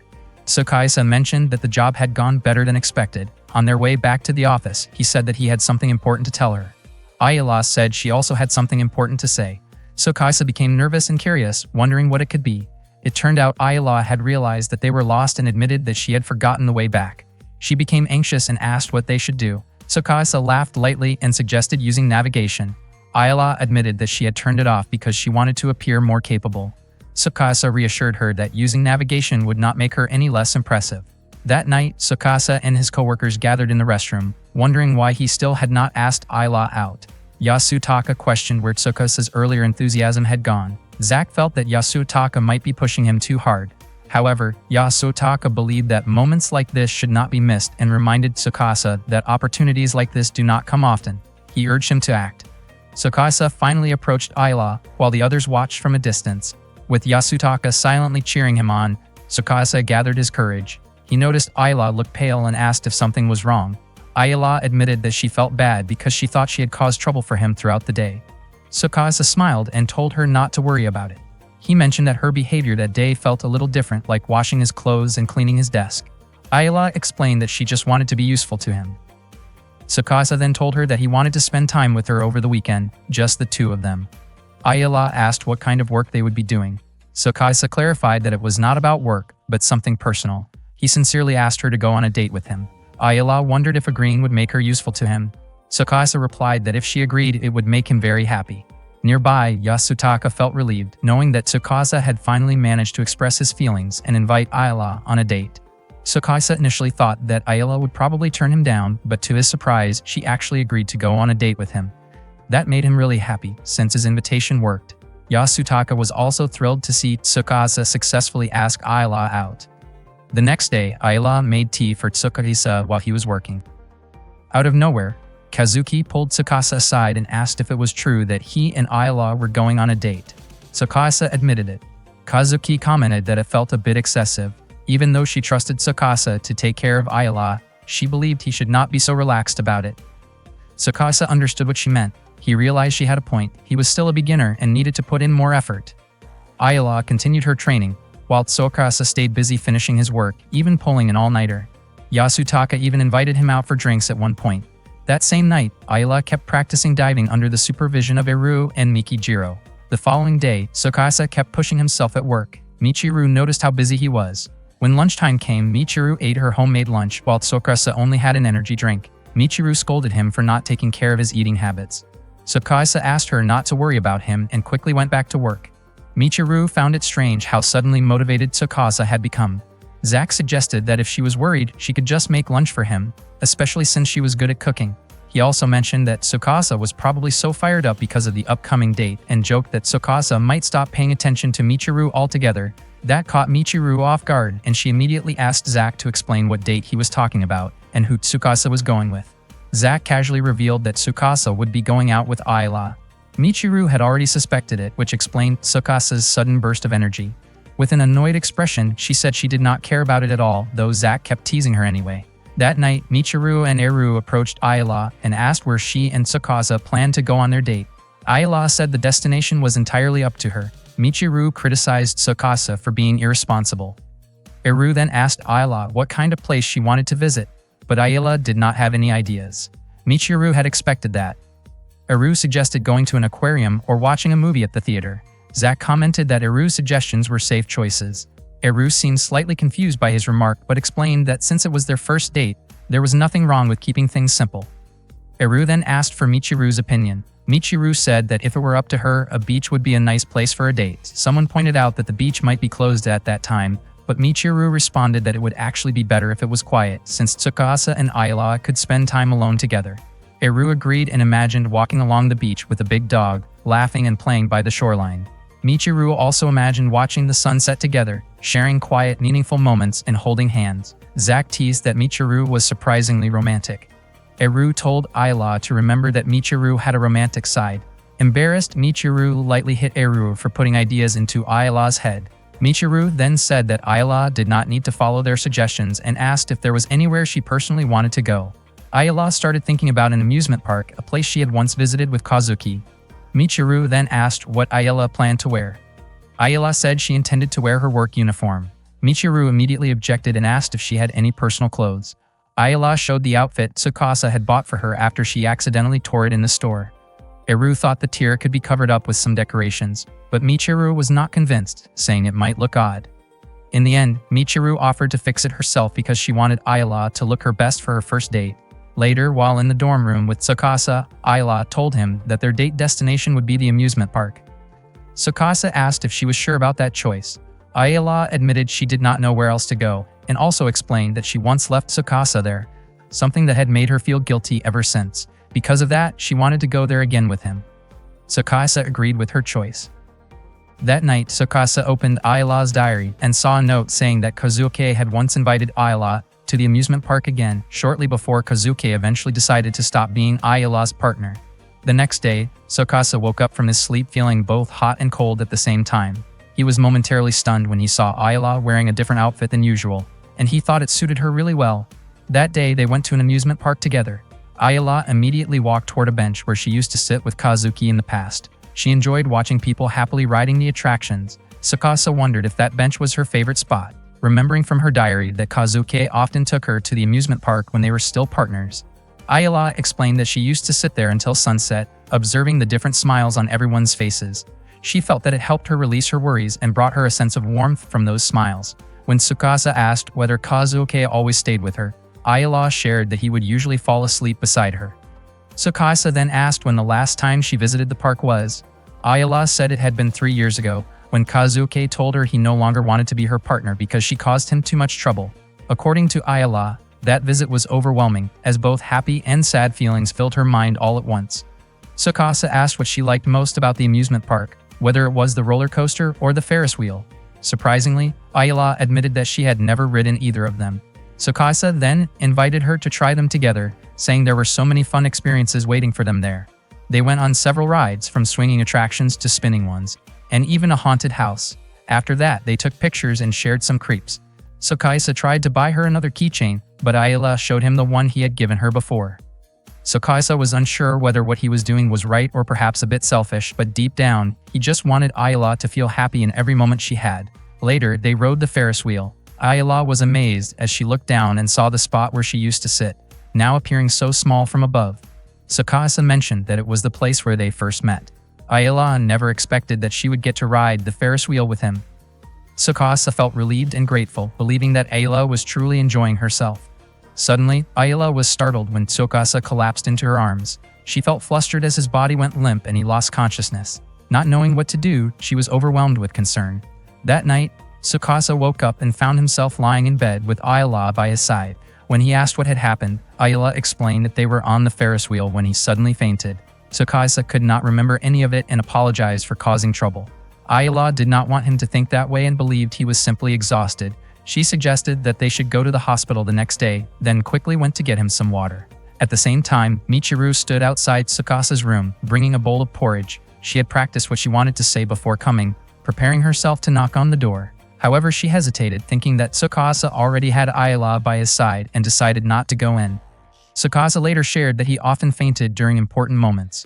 He also explained that he had not gone to college because his appendicitis flared up during the entrance exam. Even so, he felt grateful, since that situation led him to join the terminal service and meet Ayala. To him, failure was not always a bad thing. Ayala wanted Tsukasa to keep smiling. Tsukasa apologized again for making her worry, while Ayala also apologized for hiding the truth about her remaining time. Tsukasa admitted that he wanted to stay with her until her very last moment. Ayala nodded when he asked if she was okay with that. He then expressed his wish to go out with her again, and as they held hands, Tsukasa eventually fell asleep. The next morning, Tsukasa woke up feeling much better after resting all night, thinking he no longer needed to visit the hospital. However, to his surprise, Ayala was the one who had become exhausted, her battery running low after staying awake the entire night. Tsukasa panicked and desperately called out for her to hold on. One day, Tsukasa and Ayala were out on a field assignment. Their client was Mirabelle's owner. Tsukasa asked the owner to sign the required documents, but the owner did not expect that it was already time to say goodbye to Mirabelle. It was clear that the owner would deeply miss her. Tsukasa then offered 3 options. The first was a special price for purchasing a new unit. The second was a trade-in discount. The third option was installing a new operating system into Mirabelle's body, meaning her physical form could still be used, but her personality and identity would completely change. After thinking it through, the owner chose to install the latest OS in Mirabelle's body. Tsukasa asked if the owner was truly okay with that decision, since all of Mirabelle's memories and experiences would be erased. The owner said it was not a problem because she had gone through something similar before. Even if Mirabelle's soul changed, she believed she could still treat her the same way. On the way back, Tsukasa seemed lost in thought, quietly reflecting on what had just happened. Back at the office, Tsukasa asked Mikijiro if any Giftia had ever remembered their past memories. Mikijiro explained that such a thing was impossible.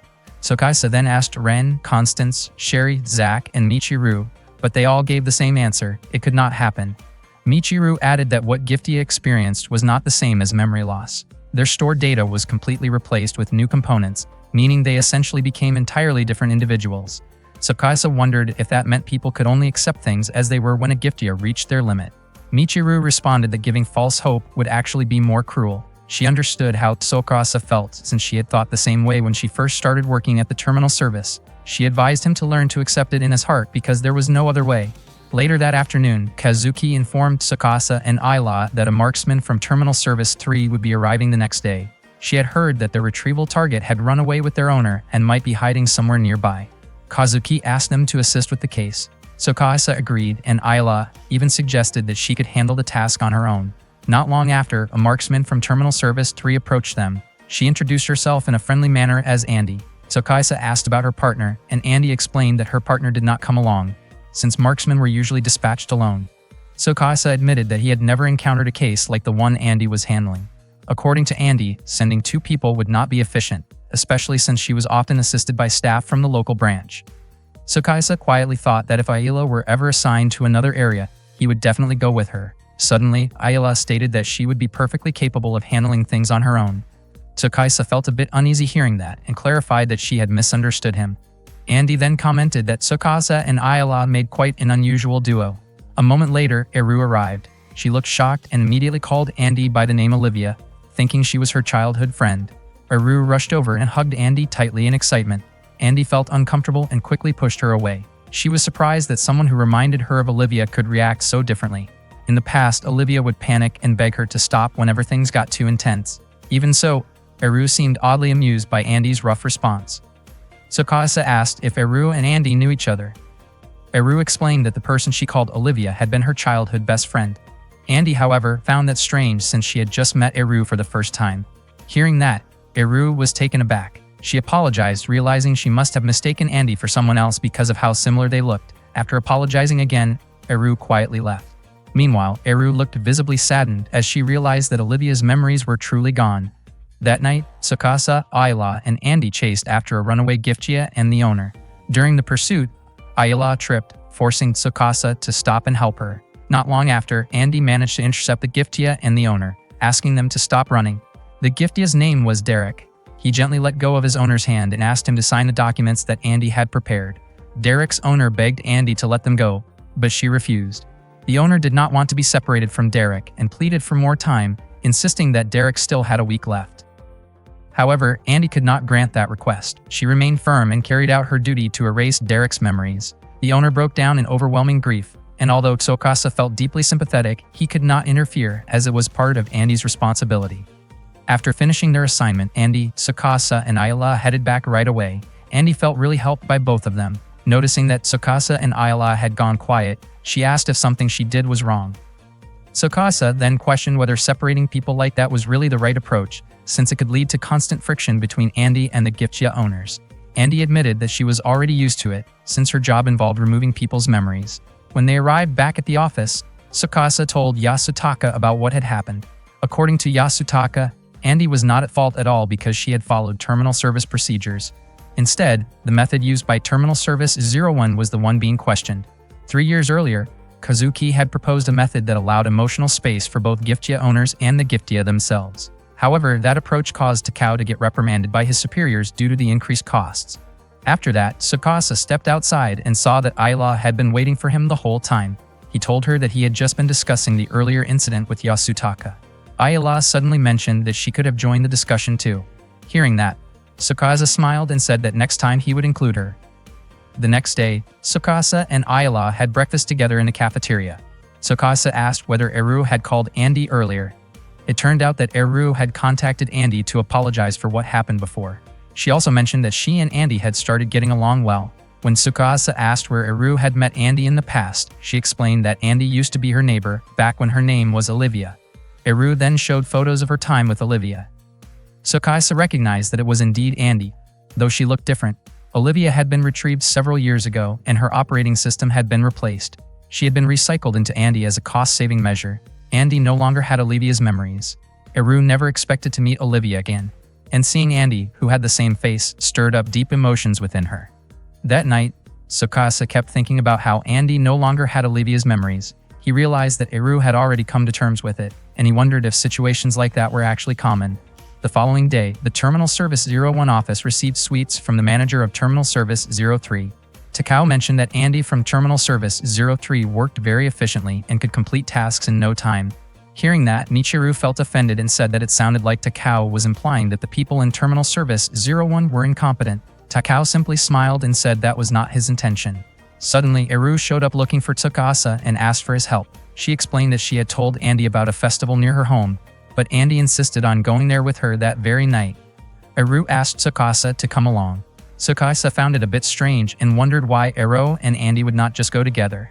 Eru refused, explaining that the festival held too many memories of her time with Olivia, and she did not think she could handle it alone. It would feel too overwhelming, especially since Andy had the same face as Olivia. She held onto Tsukasa tightly, continuing to ask for his support.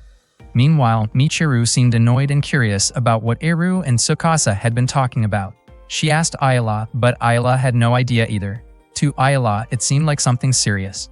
Michiru and Zack found it unusual to see Ayala being that curious. At that moment, Tsukasa wondered if bringing Andy to the festival might somehow trigger Olivia's memories to resurface. Eru understood that his question was likely connected to Ayala.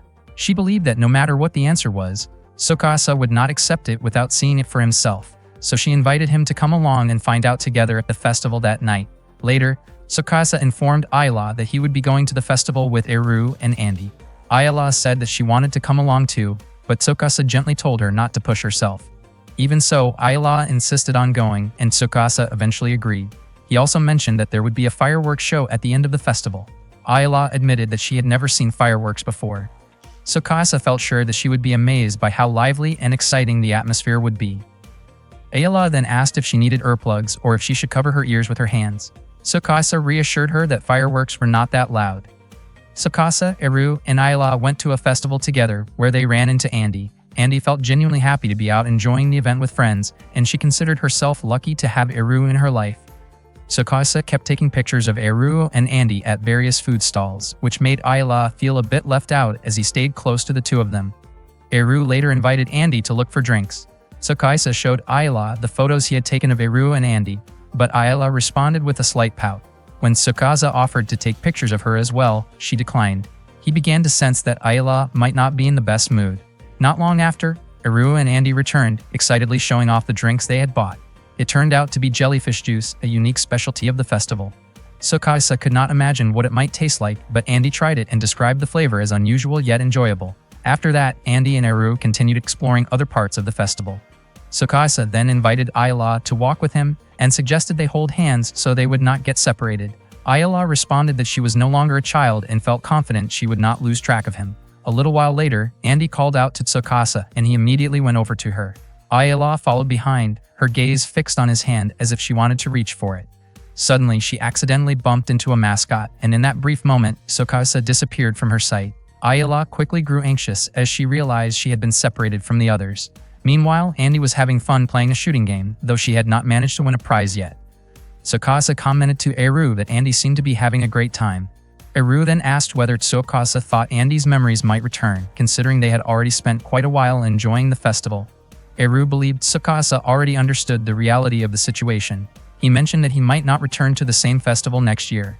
Instead, he wanted to go somewhere new with Andy, as he did not want to mix memories of Olivia with the new ones he was creating with her. He also expressed his gratitude to Tsukasa for staying by his side and helping him move forward from the past. Tsukasa questioned why past memories had to be left behind. Eru explained that this moment was the right time to create new memories and that it was important to start from now. Just then, the fireworks show began. Tsukasa suddenly realized that Ayala was no longer beside him, and he immediately ran off to search for her. Eru quietly hoped that Tsukasa would handle the situation well. At that moment, Ayala was sitting alone somewhere, covering her ears.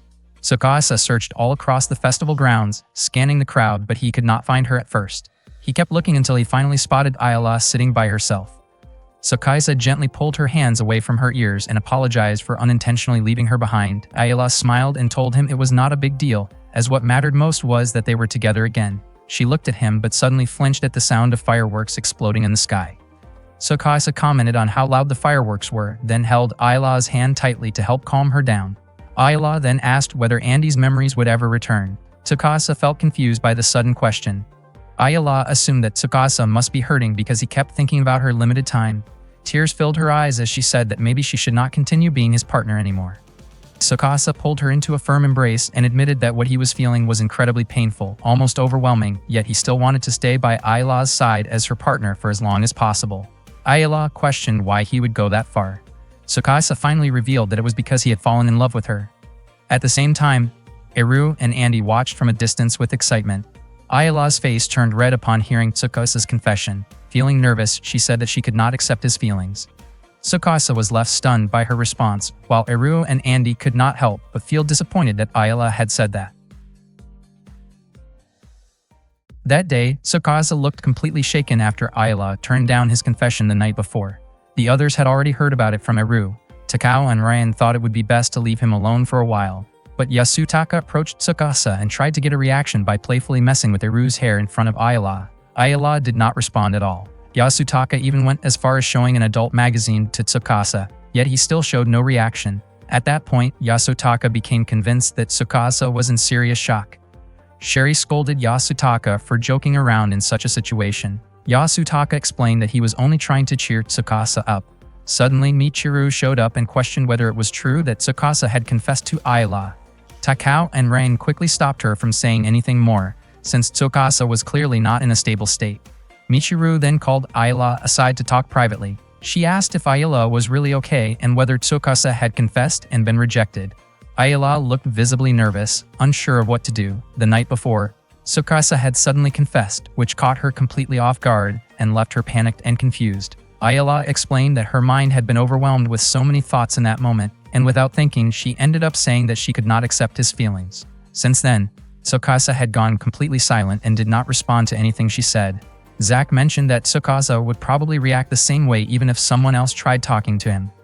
Ayla felt extremely guilty, but Michiru tried to calm her down. She said that Tsukasa had simply been too confident and that it was partly his own fault for expressing his feelings without considering the situation.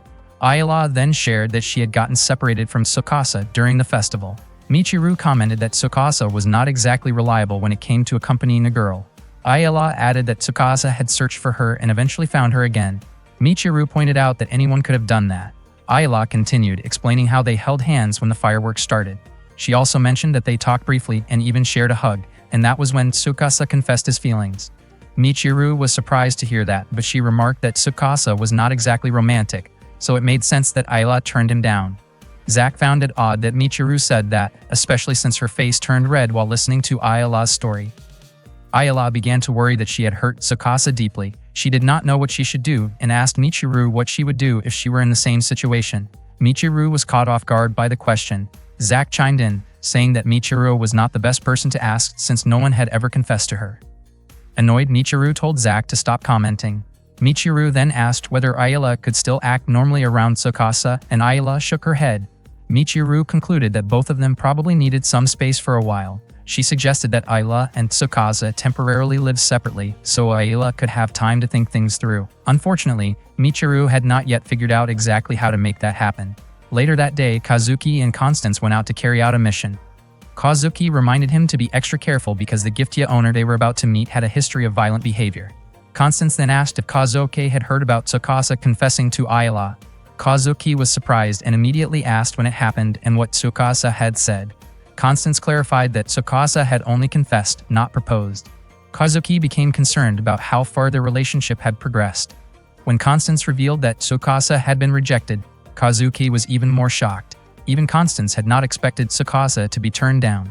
That night, Michiru switched rooms with Tsukasa. She warned him not to touch any of her belongings. She also told Zack to keep an eye on him and act if anything seemed off, but Zack instead casually revealed where Michiru kept her things, which immediately earned him a scolding. Zack complained about having to stay with Tsukasa, saying he was not in the mood to deal with someone so deeply down. Michiru explained that it would only be for a few days, since she needed to stay with Ayla along with Eru. Zack then asked if that meant he also had to cheer Tsukasa up. Michiru wondered how long Tsukasa planned to keep acting like that and told him to at least try to snap out of it a little. Tsukasa briefly reacted, looking surprised, but soon went back to staring blankly. Michiru then prepared some food, convinced that Tsukasa had been so lost in thought that he forgot to eat. She said she did not want anyone going hungry in her room. Zack pointed out that missing a single day of meals would not be a big deal, but in the end, Tsukasa thanked them, and the three of them had dinner together. Meanwhile, Eru had already prepared a lot of food for her and Ayala to enjoy together. Ayala felt confused about why she had to wear a bunny costume. Eru had intentionally dressed her that way because she thought Ayala looked adorable in it. Eru was clearly excited to have Ayala in her room and felt certain that the night would turn into something special. At the same time, Michiru was washing dishes while grumbling to herself. She complained that losing motivation because of heartbreak was going too far for a new employee. Tsukasa apologized for his behavior, but Michiru pointed out that Ayala seemed emotionally like a high school student. She reminded him that personal problems should not interfere with work. Michiru then asked Tsukasa to imagine how difficult it would be if someone in a depressed state were assigned to retrieve an important giftia. Michiru went on to share her own experience. After losing her father, she had felt completely alone in the world. However, Kazuki kept coming to visit her again and again. It became too much for her to handle, so she eventually told him to stop visiting. At that time, Kazuki explained that terminal service always considers both the feelings of giftias and their owners. Kazuki knew he could never replace Michiru's father, but he offered to be someone she could talk to and promised to listen if it would help her feel better. He added that if he did not do that, he would feel like he was letting her father down. Seeing Kazuki's sincerity, Michiru finally decided to join terminal service. She even grew proud of her job over time. Because of that, she made it clear that she would not just stand by if Tsukasa was not serious about his work there. Tsukasa apologized again and thanked Michiru for caring enough to say those things. Michiru brushed it off, saying she was just giving guidance as a senior. She then asked if Tsukasa regretted confessing his feelings. Tsukasa answered that even though he had been rejected, his feelings for Ayala would not change. Without realizing it, Michiru admitted that she thought Tsukasa was kind of cool. She immediately felt embarrassed and questioned why she had said that, then quickly scolded him and told him to seriously think about his relationship with Ayala moving forward. Zack casually commented that Michiru tended to get too involved in other people's business. Meanwhile, Eru had also put on a bunny girl outfit and asked Ayala to stay up that night because they were planning a girls' night. Ayala looked uneasy and asked where Michiru was. Eru confidently said that Michiru would probably show up soon. She also mentioned that she had bought several types of pajamas for Ayala and asked her to choose one, but instead, Ayala seemed a bit overwhelmed. The next morning, Tsukasa woke Michiru up. She was shocked that he had seen her right after she woke up and felt extremely embarrassed. She wondered how she had ended up falling asleep so suddenly the night before. Tsukasa told her to hurry and get ready so they would not be late for work. Michiru scolded him for not waking her earlier. When they stepped out of the room, they ran into Ayala and Eru, who were also coming out at the same time. Ayala looked nervous and said that she did not mind if something was going on between Tsukasa and Michiru. Tsukasa quickly pointed out that she had misunderstood the situation. Michiru also firmly stated that there was nothing between her and Tsukasa. However, Ayala walked away while saying that the two of them seemed like a good match. Michiru became worried and urged Tsukasa to go after Ayala. Later that morning, Michiru and Tsukasa met Ayala in the cafeteria and explained everything. Michiru felt relieved when Ayala understood. Ayala apologized for misunderstanding both of them. Tsukasa admitted that it was his fault for not explaining things to Ayala earlier. After that, things became awkward again, so Michiru encouraged them to talk about their relationship. Ayala admitted that when Tsukasa confessed to her, she had said she could not accept it at the time, but she wanted him to give her more time to think about it. Tsukasa replied that no matter what her answer would be, he wanted to remain her partner until the very end. While accompanying Zack in the treatment room, Michiru asked Mikijiro whether love depended on timing or not. Mikijiro immediately guessed that she was talking about Ayala. Michiru admitted that she had told Ayala to think carefully about Tsukasa's confession. She then questioned whether her advice had been the right choice, since overthinking often led to more doubt. Mikijiro said that he could not really comment on that. The next morning, Tsukasa and Ayala seemed to be back to their usual selves. They went to work together, and Ayala even prepared tea for Tsukasa like she always did. However, she accidentally spilled the tea that was meant for Takao. Tsukasa helped her clean up the broken glass. Meanwhile, Michiru quietly kept observing the changes in their behavior. At the dorm room of Michiru, Ayala came by to ask how she truly felt about Tsukasa. At first, she did not understand why he could keep smiling all the time, and that made her curious. She wondered if maybe he smiled just to hide his sadness, and Michiru admitted that it was likely true. Ayala did not want to see him smiling because he was hurting, and she wondered if there was anything she could do for him. She then talked about their trip to the amusement park, where Tsukasa had looked genuinely happy. That moment made her feel happy too, and for some reason, her heart had started racing. Ever since then, whenever she thought about him, her heart would pound, and her mind would go blank. She did not understand why it kept happening, and it left her confused. Michiru understood what Ayla was feeling and said that she should already know the answer. Ayla admitted that she had known it all along and that it would be better if she kept her distance from Tsukasa. Michiru found that strange and questioned why she would say something like that. In Ayla's view, it seemed like the best choice for both of them. Michiru explained that what Ayla was feeling was called love, and because of that, she did not need to stay away from him. However, Ayla shook her head and insisted that she could not get close to Tsukasa. Hearing that, Michiru could not understand how she came to that conclusion. Ayla then revealed that she only had 1 month left. That statement left Michiru completely stunned. Meanwhile, Kazuki was at a bar when Yasutaka arrived and greeted her. Kazuki remarked that he was the one who had pushed Tsukasa into making a move. Yasutaka denied it, saying that Tsukasa had chosen to confess his feelings on his own. Kazuki felt it was unfortunate that things had turned out this way, especially since Tsukasa and Ayla had grown so close. Yasutaka then asked if Kazuki planned to interfere, pointing out that she had been avoiding reality for a long time. That comment struck a nerve, and Kazuki responded that he was acting like a know-it-all senior at a moment like this. Yasutaka casually admitted that he understood everything about her, referring to her as his junior. That night, Michiru sat alone outside. Tsukasa approached her and asked why she was sitting there by herself. Her face looked troubled as she asked when he had found out about Ayla's remaining time. He sat beside her and said that he had only learned about it recently. Michiru became emotional, realizing that she had only just found out herself, yet she had said so many harsh things to both him and Ayla. She sincerely apologized for that. After hearing that Tsukasa had confessed his feelings even after learning about Ayla's limited time, Michiru questioned why he would take such a risk. She could not understand why he would start a relationship that would not last long. Tsukasa explained that he wanted to create as many memories as possible with Ayla, and also wanted her to have memories of her own. Even though his feelings had been turned down, he still wanted to do it for her sake.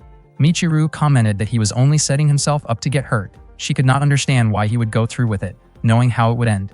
She admitted that she herself had run away from reality because she could not accept it, and that her actions had hurt many people. She then asked if he could truly take responsibility until the very end.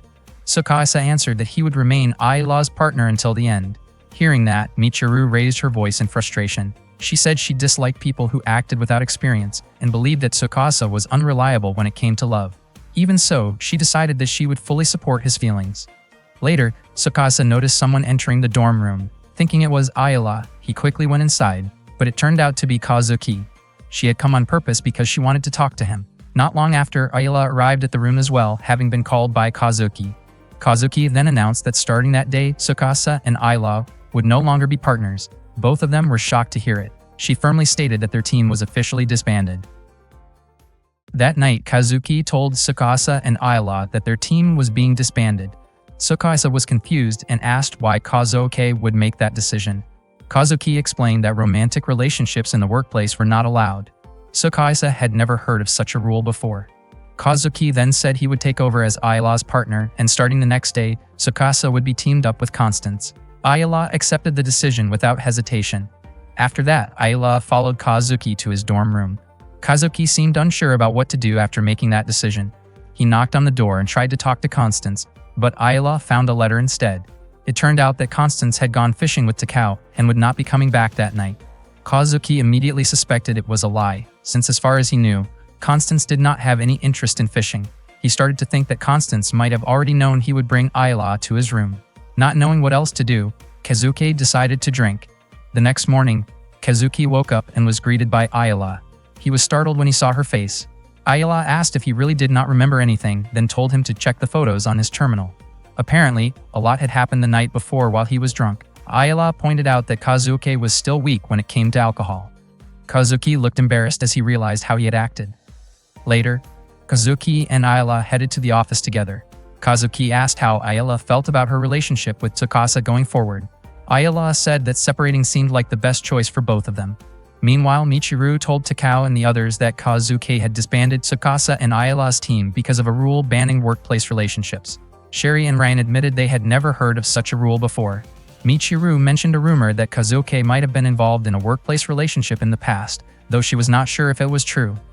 Tsukasa then asked Sherry if she knew anything about that rumor. Seeing Sherry's nervous expression, Michiru suspected she might know something. Tsukasa asked Sherry to explain, thinking it could be related to the rule. However, Sherry refused to say anything in order to protect Kazuki's reputation. Not long after, Kazuki arrived and greeted everyone. Ayala seemed unusually quiet. Kazuki immediately began the briefing and announced that starting that day he would switch partners with Tsukasa. Takao was surprised by Kazuki's decision and pointed out that he should have asked for approval first. Kazuki apologized for not informing Constance earlier, but Constance said he had no objections. Kazuki firmly stated that he did not want to be separated from Ayala, yet he still went ahead with the arrangement. Kazuki then ended the meeting and asked Tsukasa to stay behind in the conference room. As they left, Michiru asked Ayala if she was worried about Tsukasa, but Ayala walked away without saying anything. Inside the room, Tsukasa asked Kazuki how he could get back together with Ayala. Instead of answering calmly, Kazuki pulled his ear and scolded him, saying everything started because Tsukasa confessed his feelings. Tsukasa apologized and said he just did not want his relationship with Ayala to end like that. Kazuki then admitted that the rule about banning workplace relationships was actually a lie. He explained that he could not stand seeing Ayala carry more emotional burden by staying with Tsukasa. Kazuki also told him that Ayala believed separating was the best choice for both of them. Tsukasa was shocked to hear that. Kazuki then told Tsukasa to leave everything regarding Ayala to him. He said he would fix Ayala's flaws and teach her a harsh lesson if necessary. Hearing that, Tsukasa became worried about whether she would be okay. After that, Michiru pulled Tsukasa aside and asked what Kazuki had said to him. Tsukasa explained that Kazuki wanted him to leave Ayala in his care. Zack asked if Kazuki had also said he would discipline Ayala, and Tsukasa nodded. Michiru guessed that Kazuki was being completely serious about the situation. In her opinion, Ayala might have a hard time handling it, since Kazuki could be extremely strict. Zack added that Michiru herself had gone through something similar before, and it caused her to lose 10 kilograms in just 1 month. Tsukasa felt uneasy just imagining it. Later in the restroom, Takao met Tsukasa and said he hoped Tsukasa would be okay, since Kazuki's stubborn attitude could be difficult to deal with. That afternoon, Yasutaka advised Tsukasa to be careful, warning him that Kazuki could become very sensitive when it came to Ayala. He even shared that last year, Kazuki hit him with a bottle when he brought up Ayala in a conversation. Yasutaka added that Kazuki used to be a sweet and innocent girl. After that, Rain asked whether Tsukasa had heard about the room reassignment and who would be moving. Tsukasa requested that it be postponed for a few more days. Ren wondered if that idea came from Kazuki. Tsukasa hesitated to answer, but suddenly Constance showed up and confirmed that Tsukasa's statement was true. Ren encouraged him. Tsukasa thanked Constance, and Constance told him to get ready for their job, since from that moment on, they were partners. Meanwhile, Kazuki and Ayala headed to the Giftgear retrieval location. Their target at the time was named Sarah, and her owner was Antonio. Antonio was a mafia boss, and Kazuki suspected the situation might cause some trouble. Kazuki had already heard from Tsukasa that Ayala would be taking part in the retrieval process. Seeing Ayala's face made Kazuki recall how clumsy she used to be. In Kazuki's opinion, the job actually suited Ayala well. At the same time, Tsukasa and Constance had finished their assignment. Before leaving, Tsukasa said goodbye to their client Louis, who thanked them for their help. Tsukasa commented that Constance was incredibly skilled at his job, to the point where Tsukasa felt like he had not done much. However, Constance praised Tsukasa instead, saying that he was the one who managed to win over Louis' heart. At that moment, Tsukasa looked at a keychain he had bought at the amusement park, which reminded him of Ayala. Since it was already lunchtime, Constance invited Tsukasa to eat at a cafe. Tsukasa seemed lost in thought, and Constance asked whether he was worried about Kazuki. Tsukasa admitted that he was a little concerned. He then asked if Constance knew that their retrieval approach was different from other terminal service branches. Tsukasa explained that when he worked with Andy the previous day, he felt like the process was being forced, as Andy showed no concern for the target's condition. Constance explained that they were supposed to respond to the target's feelings, and that this method was originally suggested by Ayala. Unfortunately, company policy did not approve of it because it required more time and higher costs. Kazuki had initially disagreed with the method as well, but after ending her partnership with Ayala, she began discussing the idea with others and gradually adopted it. According to Constance, that showed just how much Kazuki cared about Ayala. Meanwhile, Kazuki was waiting for Ayala, who was negotiating with the target. Kazuki grew impatient as the people there seemed quite harsh toward Ayala. She tried to stay calm, reminding herself that she was the one who wanted to help Ayala change. She made up her mind that she would not forgive anyone if they made Ayala cry. Unexpectedly, Ayala succeeded in the negotiation, and Kazuki felt relieved. They then spoke with Antonio inside his house. Antonio explained that many people out there wanted him dead, and Sarah had been acting as his bodyguard for several years. Because of that, Sarah had never experienced a normal life. With that in mind, Antonio made a request to Ayla. Ayla promised to do her best. Antonio asked that, for the time Sarah had left, Ayla would become her companion and spend time with her. Sarah initially said she did not have time to play, but Antonio gently stopped her. Kazuki and Ayla agreed to the request. Antonio thanked them and told Sarah to enjoy the time she had left. Just as Ayla was about to stand and say something, she accidentally bumped her leg against the table. Sarah quickly helped her and made sure she was okay. Ayla then suggested that Antonio should also spend time with Sarah, because being with loved ones was what brought the greatest happiness. Meanwhile, Constance asked Tsukasa if he had noticed the changes in Ayla. Tsukasa did not fully understand what he meant. Constance asked him to recall when Ayla first joined the team. Tsukasa remembered that when they first shared a dorm room, Ayla would often ignore him whenever he tried to talk to her. She also tended to stay silent and motionless while working. Constance explained that this was the result of Ayla's work exhaustion. Even before Kazuki ended their partnership, Ayla had already started closing herself off. It could be said that she had been pushing herself too hard. However, recently Ayla seemed brighter again, more like she used to be, and that made Kazuki happy. Tsukasa guessed it might be because Ayla had grown more comfortable around him. Constance described it as a remarkable change compared to 3 years ago when Ayla would completely shut herself off and only give brief responses when spoken to. In truth, Kazuki had high hopes for Tsukasa. Constance had once overheard Kazuki saying that she could trust Tsukasa to take care of Ayla. At the same time, Ayla was accompanying Antonio and Sarah as they took a walk and enjoyed the scenery together. They looked genuinely happy. Kazuki realized that people tend to feel happiest when they are with someone they love. After they finished their duties and returned, Kazuki brought up what Ayla had said about happiness and being with someone special. Ayla asked if that was the reason Kazuki had assigned her that job. She then pointed out that Kazuki had always been selfish and that it was nothing new. Kazuki responded by asking whether the memories Ayla created were meant for others to remember her. Ayla explained that her work did not require any reward because it was her way of giving something back to those who had lost someone's memories. Kazuki reminded Ayla that she herself would soon become a target for retrieval. Feeling frustrated, Ayla said that she would distance herself from Tsukasa, believing that it was the best choice. Kazuki gently grabbed Ayla's face and told her that she was being difficult, asking her not to be so stubborn. Kazuki believed that everything Ayla was doing was for Tsukasa's sake. She admitted that 3 years ago, she had disbanded her team with Ayla because she thought it was the right decision and believed it was for Ayla's own good. However, Kazuki later realized that the decision had been a mistake and had led to nothing meaningful. She explained that if Ayla had been in Tsukasa's position back then, what would have remained would only be painful memories because people tend to regret things and blame themselves. Kazuki then asked Ayla if she truly wanted Tsukasa to go through something like that. That night, Ayla stared at the keychain Tsukasa had given her, recalling all the memories they had shared. She realized that she had once thought about letting go of all her happy memories with Kazuki. But in the end, all she felt was regret, even though those memories had been beautiful. Thinking about Tsukasa made her feel deeply sad. Later, Ayla went to see Kazuki, who was drinking alone. When Kazuki saw Ayla approaching, she smiled with relief. The next day, Tsukasa and the others were working at the office as usual. Ayla and Kazuki arrived together, and Kazuki encouraged Ayla to go meet Tsukasa right away.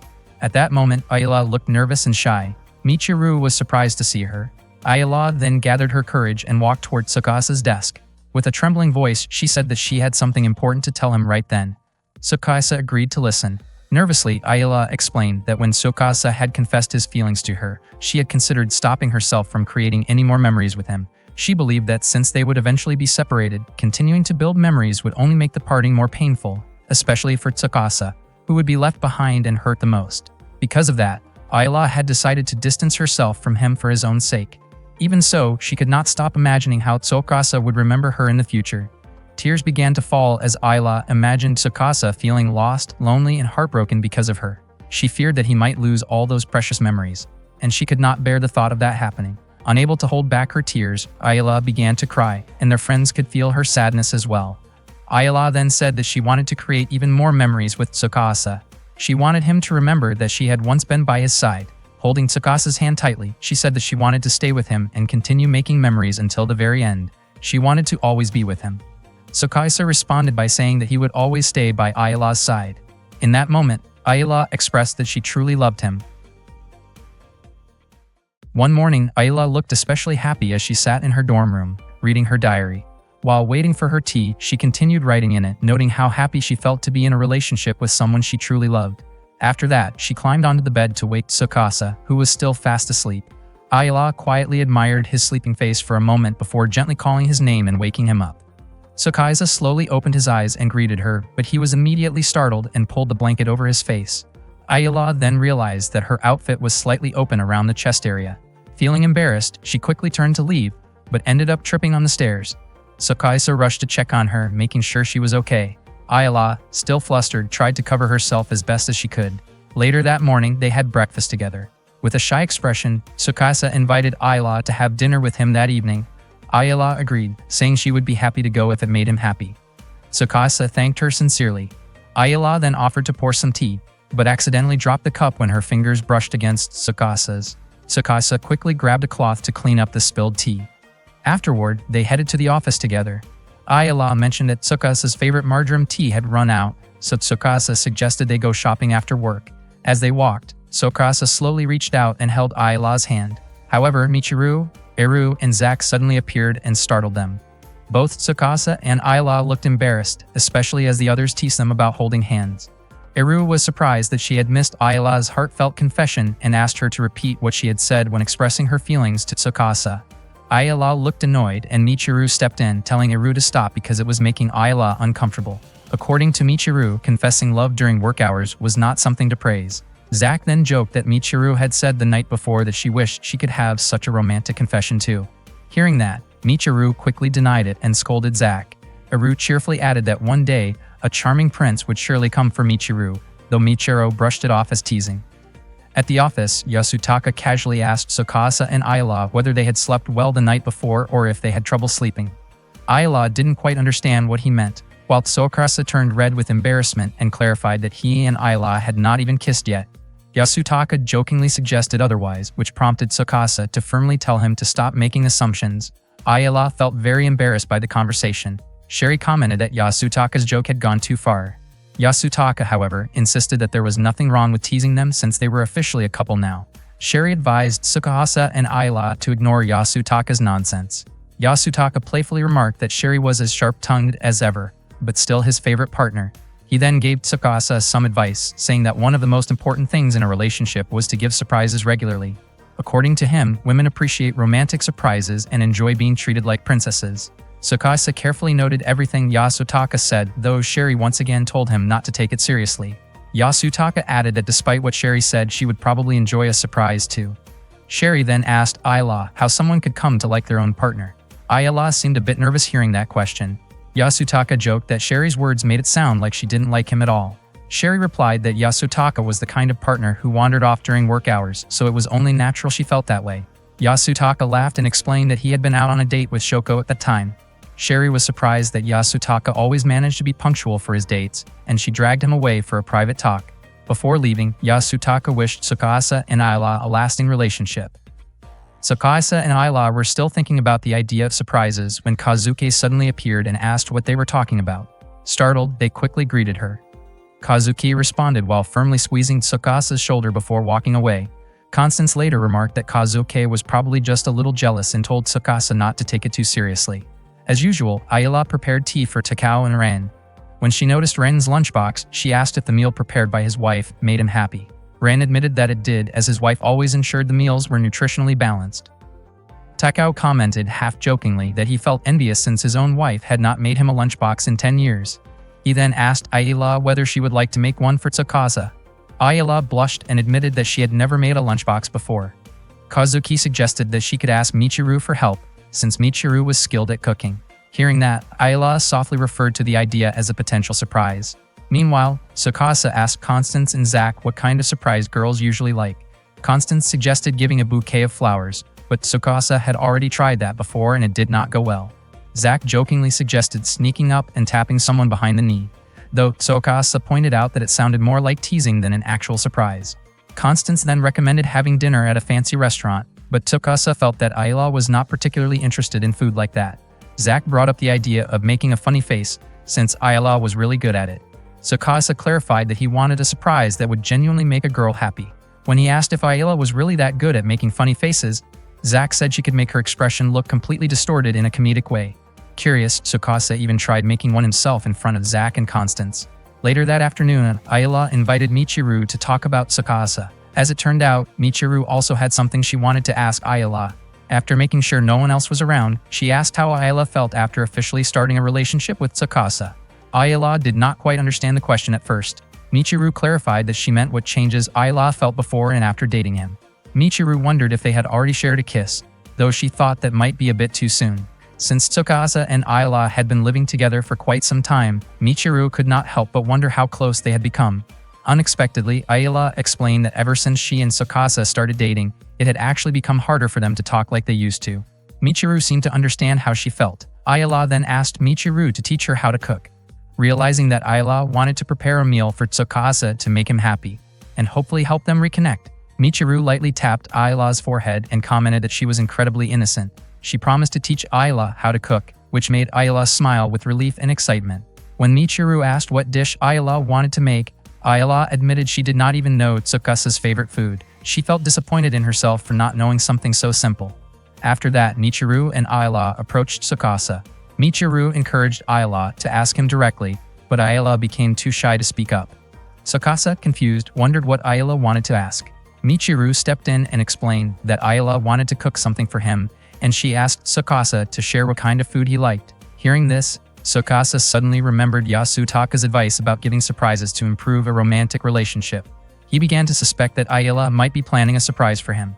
Realizing that Ayala might have thought of it first, Tsukasa admitted he would be very happy if she cooked for him, but he also felt it would be unfair if only Ayala prepared a surprise. He said he simply wanted to have dinner together with her. Constance suggested that maybe Tsukasa and Ayala should cook together. Both of them immediately blushed and looked at each other, making it obvious what they were thinking. Constance remarked that the answer was already clear. Michiru felt that they probably did not need her help anymore. Zach joked that maybe they should just continue staring at each other back in their dorm room. He teased Michiru, saying she looked a little jealous, which only made her annoyed. That afternoon, Ayala and Tsukasa were in the herbal garden room. Ayala said she liked the idea of cooking and eating together with him. Tsukasa agreed and suggested they do it that very evening. Ayala then asked what his favorite food was. Tsukasa answered that he loved omurice.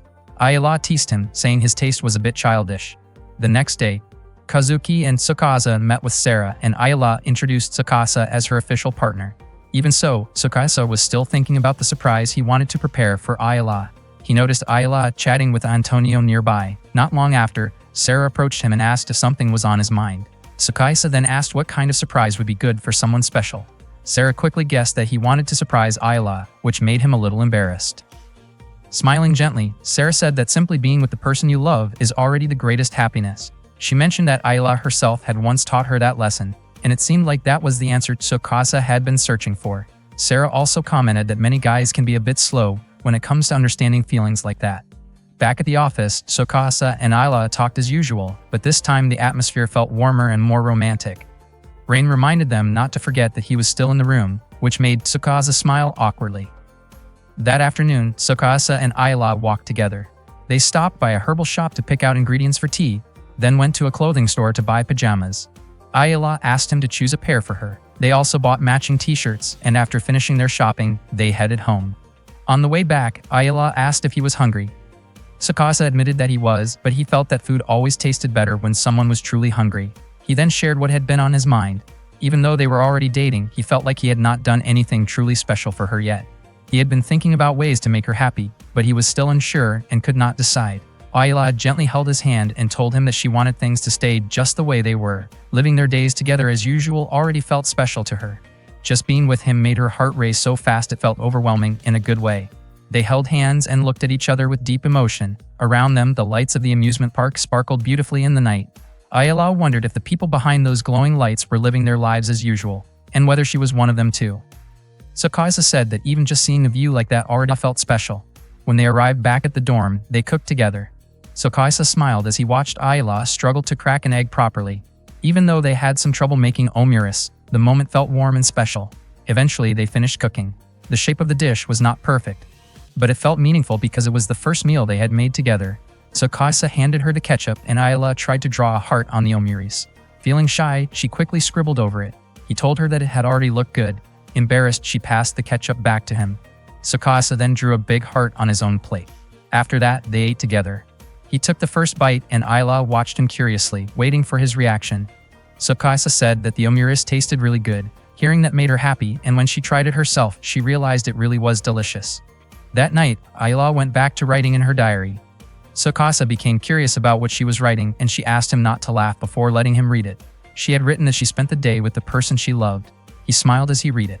She also wrote about everything that happened that day, from hearing about a surprise from Yasutaka, to asking Michiru to teach her how to cook, and finally making omurice together that turned out to be delicious. Tsukasa then asked how she felt about the day. Ayla said it had been exciting, fun, a little embarrassing, and memorable, especially because of the omurice they made together. He smiled and said that tomorrow would be another special day. Ayla said that he sounded like a little kid. Still, she hoped that tomorrow would be just as beautiful as today, as long as she could spend it with him. One night, Ayla started crying in her sleep. She woke Tsukasa, who had been resting soundly beside her. He stirred and gently asked what was wrong.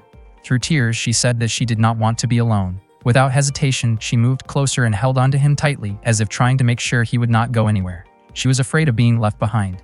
Tsukasa responded by wrapping his arms around her and softly stroking her hair, staying with her until she calmed down. The next morning, Ayla still seemed to be thinking about what had happened the night before. Tsukasa prepared breakfast, and they sat down to eat together.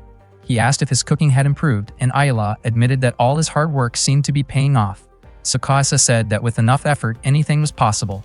They shared a small laugh, and Ayla quietly enjoyed her meal. Tsukasa looked like he wanted to say something more, but hesitated. Instead, he asked again if the food tasted good, and Ayla simply smiled and gave a small nod to show that she liked it. That morning, they headed to the office together. Once they arrived, Zach mentioned that he was sure Tsukasa and Ayla would want to go see a movie. He handed them 2 movie tickets. Tsukasa was surprised, since Zach was not usually the type to give gifts. Zach admitted that the tickets were actually from Michiru. Hearing that, Michiru immediately scolded him. She insisted that Tsukasa should just accept them, saying that she believed he and Ayla needed some time alone together. She explained that she had gotten the tickets by chance and was too busy to use them herself, so she decided to pass them along. Not long after, Ran showed up with a resort hotel catalog and encouraged Tsukasa to make good use of it. Constance contributed a free meal coupon from his favorite restaurant and even prepared outfits for both of them, mentioning that the place recommended a certain dress code. Sherry also handed over extra tickets from a fan club she was part of. On top of that, Yasutaka offered to let them use his car, which had an autopilot feature, making it easy to use even though Tsukasa did not have a driver's license yet. Takao apologized for only being able to offer a coffee shop discount. Everyone at the office seemed genuinely supportive of Tsukasa and Ayla's relationship. Feeling a bit shy, Tsukasa finally asked Ayla if she would like to take a day off and go out together. The following day, they went to the movies. The film they watched was a romantic story, filled with emotional scenes about a couple spending meaningful time together. Both Tsukasa and Ayla were completely absorbed in every moment. After the movie, they sat on a park bench and talked. Tsukasa asked how she felt about her first movie experience. Ayla said that it was wonderful and that her heart was still racing. Tsukasa mentioned that she had been holding his hand from the middle of the movie all the way to the end. Ayla explained that she had been a little scared in the dark and worried about losing him, so she held on tightly. She wondered if he had minded, but Tsukasa reassured her that he liked it too and told her she could hold his hand as much as she wanted. Ayla then said she wanted to try something she had seen in the movie. She asked Tsukasa to rest his head on her lap. Although he felt embarrassed, she looked genuinely excited about the idea. Tsukasa slowly lay down, resting his head on her lap. Ayla's face turned slightly red as she felt the soft tickle of his hair, but she pretended not to notice his embarrassment. The two of them laughed quietly, enjoying the peaceful moment together. Ayla admitted that she often had trouble sleeping at night. She would start imagining things, like the fear of not waking up again or not being able to see Tsukasa anymore. However, those fears seemed to fade whenever she was with him. She told him that he meant a lot to her. Tsukasa gently touched her cheek and said that she could always rely on him. He then brought up the idea of what they should do next, joking that their co-workers would probably push them to take another day off. Ayla smiled and said she would be happy to go anywhere if he invited her. Tsukasa teased that her expression seemed to say otherwise. Even so, Ayla admitted that she would be happy if moments like that could last forever, but she also understood that her body would not be able to keep up indefinitely. The thought of her body no longer responding on her final day frightened her. Tsukasa suggested that it might be best for them to continue living their days as normally as possible. Ayla expressed her gratitude to him for everything. After that, Ayla continued her usual diving practice. Mikijiro told Tsukasa that there had not been any significant changes in her condition, and Tsukasa accepted that calmly. Soon after, Michiru and Zack arrived for training, with Michiru apologizing for being late. Zack quickly got ready to begin. While looking at Ayala's data on the monitor, Michiru asked if she had really come in for training that day.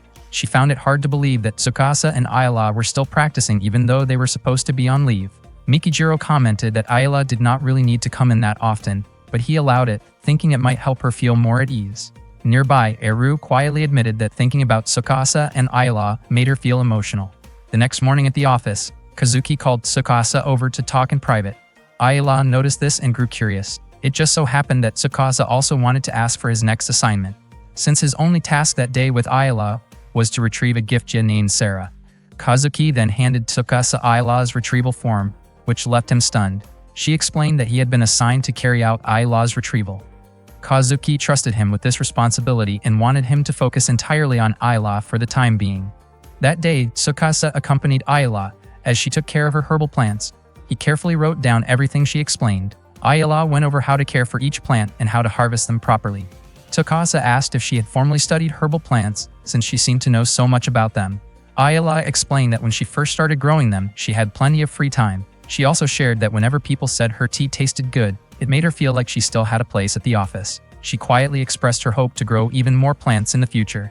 From inside the office, Michiru watched the two of them. From then on, Ayala continued teaching Tsukasa about different kinds of herbs and how to brew a good cup of tea. Tsukasa also kept her company during practice sessions, though he started to look more and more downcast. One day after finishing a field assignment, Michiru returned to the office to relax. Suddenly, Tsukasa approached her and handed her a cup of tea, which she ended up enjoying a lot. Surprised, she questioned why he suddenly did that. Tsukasa explained that since he and Ayala did not have much work at the time, he figured he should stay busy. Ayala had been teaching him how to make tea, and he felt like he was getting pretty good at it. Hearing that, Michiru reacted loudly, unable to understand what Tsukasa was doing, and she criticized him for acting inexperienced. She wondered why he did not just take some time off, especially since the situation should have been obvious to him. In her opinion, instead of coming to the office, he would be better off spending that time with Ayala. Besides, no one would object if the two of them decided to take a break. Tsukasa responded that he and Ayala could not simply take time off.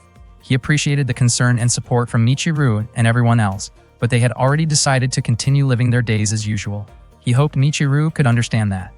Kazuki then commented that Michiru had lost that argument. She believed Michiru was deeply worried about both Ayala and Tsukasa. Michiru denied it, but she was caught off guard when she noticed Ayala standing right beside her. Ayala gently held Michiru's hand and thanked her. She admitted that she also wanted to spend her remaining time at the office with everyone. Hearing that, Michiru found herself unable to object any further. After that, Kazuki told everyone to get back to work and not slack off. Still, Michiru could not ignore the deep sadness she saw on Tsukasa's face, and it pained her to witness it. That night, Tsukasa handed Ayala the retrieval form. He explained that Kazuki had asked him to get her signature. Ayala agreed without hesitation. Tsukasa asked if she was truly okay with it, but Ayala insisted that she wanted him to be the one to sign it. Tsukasa looked devastated. He admitted that, at one point, he had even thought about running away with her to somewhere far away. Hearing that, Ayala immediately embraced him and expressed that she felt sorry for causing him so much pain. With a heavy heart, Tsukasa finally signed Ayala's retrieval form. Afterward, Ayala hugged him from behind and thanked him. The next day, they were scheduled to retrieve Sarah. Tsukasa and Ayala had been working together for quite some time, but that assignment would be their last. The following morning, Tsukasa and Ayala set out right away for the retrieval location. After they left, Michiru informed the others. Tsukasa's co-workers then began preparing to carry out a plan together. Meanwhile, the atmosphere turned deeply emotional as Antonio's family prepared to say goodbye to Sarah. Before the separation, Antonio gave her one final heartfelt hug. The memory erasure process was then carried out by Ayala. As she began, Ayala gently whispered something into Sarah's ear, which moved her to tears. Sarah expressed her hope that what Ayala had said would one day come true for her as well. By the end of the day, Tsukasa and Ayala had successfully completed their assignment. Tsukasa felt relieved knowing that they had finished their final task, but Ayala pointed out that there was still one more thing left to do. Not long after, Michiru suddenly contacted them and asked them to return to the office, explaining that everyone was planning to hold a small celebration. She made it clear that they were not obligated to join and could decide for themselves. In the end, Tsukasa and Ayala agreed to attend. When they arrived, everyone was already prepared and warmly welcomed them. Shortly after, Kazuki showed up carrying alcoholic drinks. Tsukasa wondered if it was really okay to drink at the office, but Yasutaka did not see any issues since all the work had already been completed. Sherry playfully commented that Yasutaka had actually spent most of the day sleeping. Ran explained that everyone had intentionally finished their tasks early so they could throw the party, which was why they had been working overtime for the past week. Kazuki explained that since they were already off the clock, she allowed everyone to enjoy some drinks. Takao felt surprised, thinking that as the team leader, he should have been the one giving permission. He had even gone as far as formally requesting approval from Director Shinya, putting in considerable effort to make the party happen. Meanwhile, Eru prepared special orange juice for Tsukasa and Ayala, who chose not to drink alcohol. At that moment, Kazuki thanked Ayala for all her hard work at the office, and Ayala responded with a gentle nod and a smile. Kazuki then invited everyone to raise their glasses and celebrate together. They enjoyed the food and the moment, sharing laughter and happiness. To keep the energy going, Constance entertained everyone with a series of magic tricks. Sherry performed her signature fan club dance with incredible enthusiasm. Yasutaka lifted Zack onto his shoulders in a playful display, while Ren and Takao confidently showed off their strong physiques in a lighthearted way. Sherry and Nikijiro also sang together, making the party even more lively. Ayala watched it all with genuine joy, clearly enjoying every moment. Tsukasa felt happy seeing Ayala having such a great time. Michiru admitted that she had not expected Tsukasa and Ayala to actually return to the office. Tsukasa found that odd, since Michiru had been the one to inform him. Zack then revealed that although Michiru said it was optional, she had actually been the one who came up with the idea for the party in the first place. Michiru became visibly annoyed at Zack for spilling that detail, while Tsukasa simply smiled and thanked her. Michiru responded by saying that she already knew Tsukasa could not be relied on, which led both of them to laugh it off. Ayala quietly smiled as she watched her friends enjoying themselves and sharing such a warm moment together. After the party that night, Tsukasa carried Ayala on his back as they made their way back to the dormitory. He asked if she was feeling tired, but Ayala brushed it off and said she had simply gotten a little too excited during the celebration. Despite everything that had happened, she felt truly happy to be working at the terminal service and grateful to have met everyone there. That day meant a lot to Ayala, as so many memorable things had happened. She even felt excited to write everything down in her diary. Ayala shared that all the happiness she experienced was thanks to Tsukasa. Hearing that, Tsukasa wanted to ask her something. He mentioned that he had noticed how Ayala always whispered something to Sarah, and that she seemed to do the same to every Giftia at the end of the retrieval process. Curious, he wondered what she had been saying. In the end, Ayala revealed that she always expressed a simple wish, that someday each Giftia would be able to reunite with the person they loved.